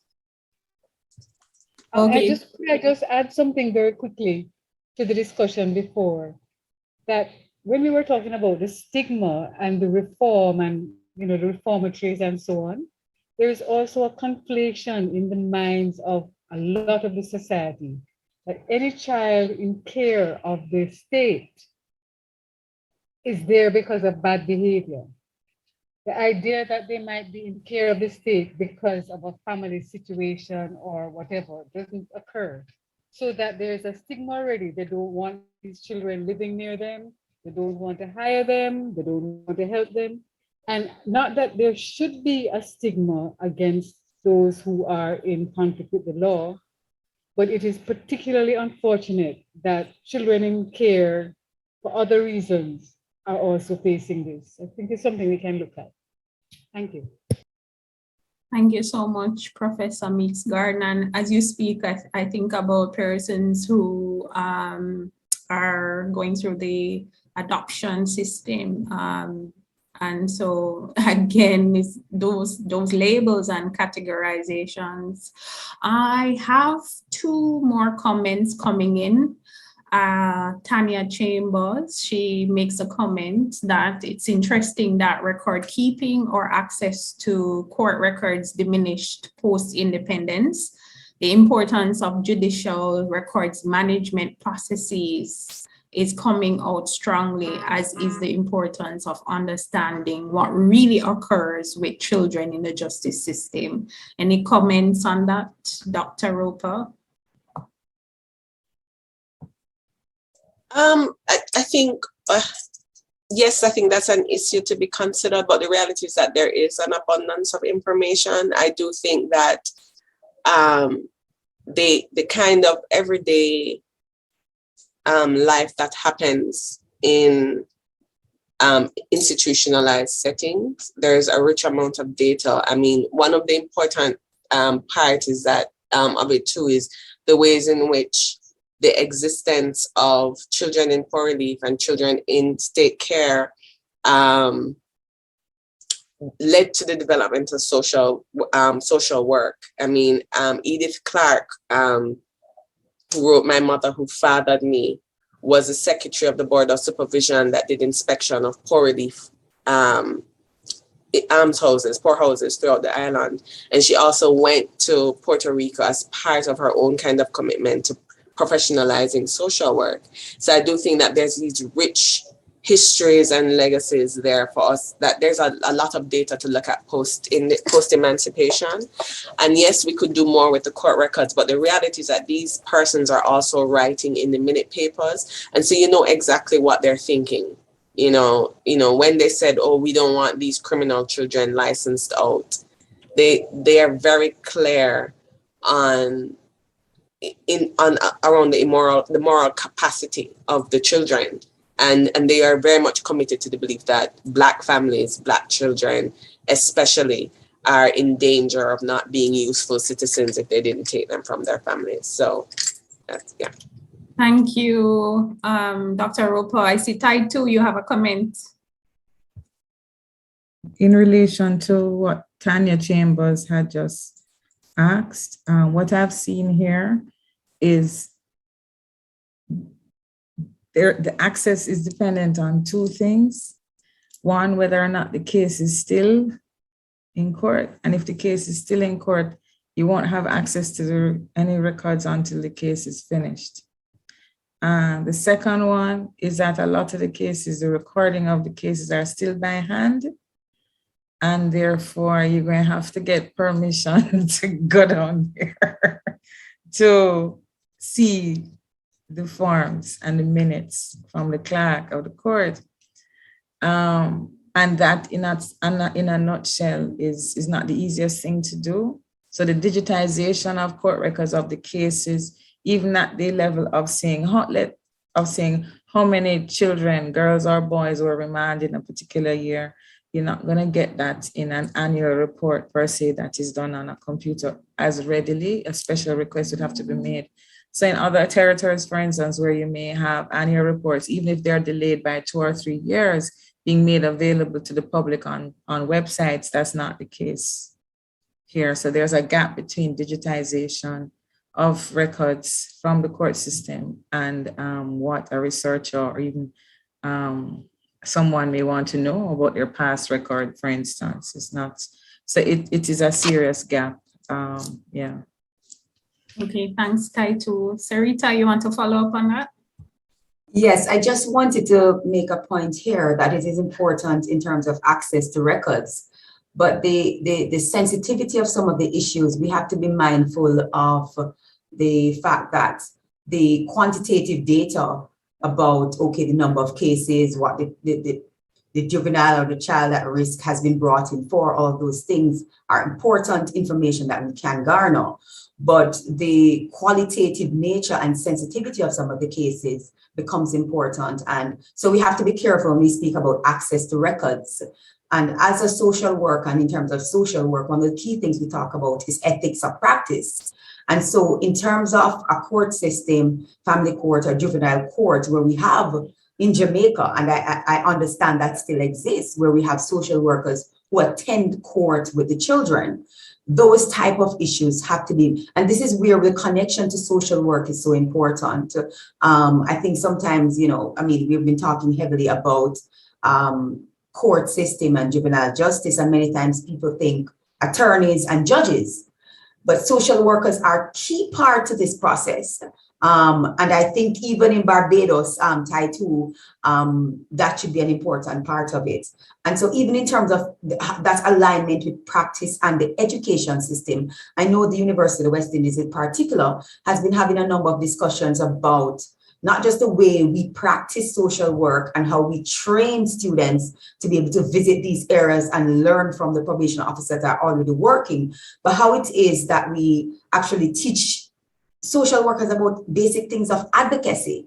And so I think that is one misgiving of our profession of social work, because I think a lot of times the sort of level of advocacy that needs to happen and that needs to when we're dealing with children's issues, for example, and some of the challenges that we have, we're not really seeing that coming forward in terms of the social work profession as much as we really should. What we find is that we have social workers who have been invited to different levels, at the judiciary level, at the legislative level, and the reality is that there are some cases where we have not been invited to the table at all.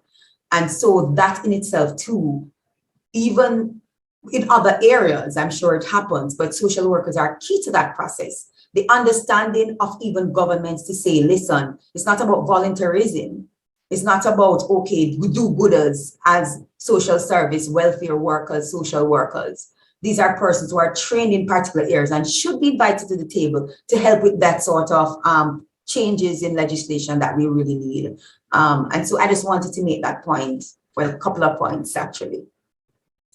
Awesome. I would really appreciate your intervention there. I recall a conference that Dr. Claudette Crawford Brown had recently. She was emphasizing, or in most of the presentations we saw where there was this discussion around undermining the profession of social workers and how important it is in places like Europe, you know, and the need to give greater attention to this. But I just want to piggyback on that point in relation to capacity considerations when it comes on to, you know, facilitating the diversion of children. You made mention of social workers doing, you know, social inquiries for the court and so on and so forth.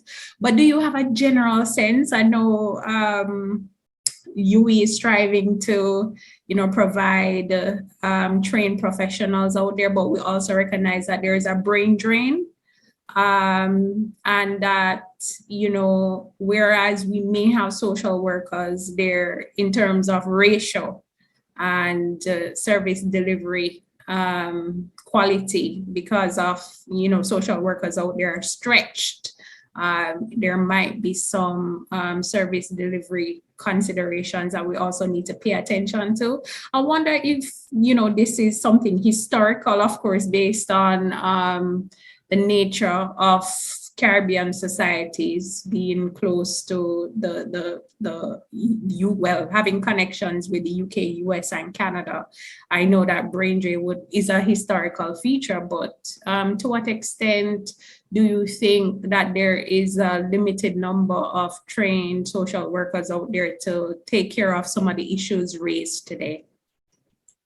I think that's an excellent question. I don't have the most current data with me in terms of the number of social workers, but one thing I can say is that in every arena, when we look at social work, what we find is that limited capacity in terms of the number of positions, especially in government organizations, and social workers are mainly in the government departments and ministries. And so you have different positions, and then there are positions and posts that are filled by social workers, some that are not filled by social workers, because we have to understand too that there's a politics of the situation. There are positions that have been advertised in different ways, and so it doesn't necessarily require a social work position, or so they think, and then you end up with so many different challenges. We also have to understand as well that when the government departments also put in for a social worker, it's not necessarily at the highest level. And so if you have external factors, I know, for example, I can share a personal situation. I think in my batch, when I studied at my BSc at UWI, I think there were only 2 of us who were left out of the class of 60 because we had international recruiters come to UWI to recruit. And when you compare the salaries and the benefits and the recognition and the understanding. So Dr. Crawford Brown is very correct. Whenever I travel and you see the acknowledgement of the importance of the profession in the family court system, in the juvenile courts, all of those different things, across children's services, across the whole spectrum of social work, you recognize the difference that we have. And every year when we have students, you have persons coming to me or others for recommendations to go overseas because they've gotten a job, they come for their transcript, they come for different things. And acknowledging that, is there a gap? Possibly, but there are many other gaps in salary, gaps in recognition, gaps in understanding, and that means that our professional associations, the Jamaica Association of Social Workers, or Association of Caribbean Social Workers, the Barbados Association, and others that exist across the Caribbean have a lot of work to do in this legitimacy work that I know I run out of time, but it is something that a lot more work has to be put in so that our governments can understand the work, the important work of social workers. And of course, even as an educator myself, I must acknowledge that in our education system, we need to look at that. Other parts of the world, we have specialized social workers. And what that means is that we have people who are specifically trained in child development. So their specialization in universities around child social work. In our system, what we have is casework. We have areas around policy. There are more general areas, and we understand the socioeconomic factors why we do that. But there are some gaps, and this is why persons have gone and they've studied further in different areas to be able to help them a little bit more in their work. So the response is multifold, I will say, in terms of the brain drain situation. It's a real thing. And of course, we also have to have an appreciation for the profession itself in order to be able to keep our social workers. And again, I think we have some social workers who are doing a lot of work, but when you have a caseload of 1,000 clients or 500 clients, there is the quality of the work at some point will deteriorate. And that's just the reality on the ground. Yes, that's really, really some serious considerations to be made in terms of determining how we identify the pathway forward. I see one more comment from one of our viewers, and I will also make a comment, and I think we can perhaps call it a day. From Gail Riley. She says, a few days ago in Barbados, it was revealed that the investigation into the instance of the child placed naked in a cell last year concluded that no abuse or mistreated mistreatment had taken place. So we have to ask what the threshold for abuse and mistreatment is in Barbados for children in the care of the state. And that's really serious, and my comment is kind of linked to that, because from, the presenters, at least two of the presenters spoke about industrial schools, and I'm thinking, at what point do we consider some of this to be child labor, So the conversation definitely needs to consider very rich information. And with that said, let me just thank our all-woman panel and to all our viewers for taking the interest in this important discussion on Context Matters, Histories of Caribbean Children in Childcare, organized by the UWI Museum in partnership with the Women and Development Unit and the Social Work Training and Research Center at the UWI Open Campus. We heard about patterns of colonial hauntings, vestiges of our colonial past, inconsistencies in the law, new research trajectories within UWI Open Campus. We also heard about a historical background of child institutional care and the development of social work. Of course, the conversation continues, and it is the first of a three-part series. So look out for details of the next discussion on the UWI Museum page. Through these discussions, I certainly look forward to strengthening research partnerships on the subject. And so with that said, I want to again thank our panelists and thank you for joining us today. Stay safe and have a good evening. I know what you're saying to my sister. She could be the next prime minister. I said, watch what you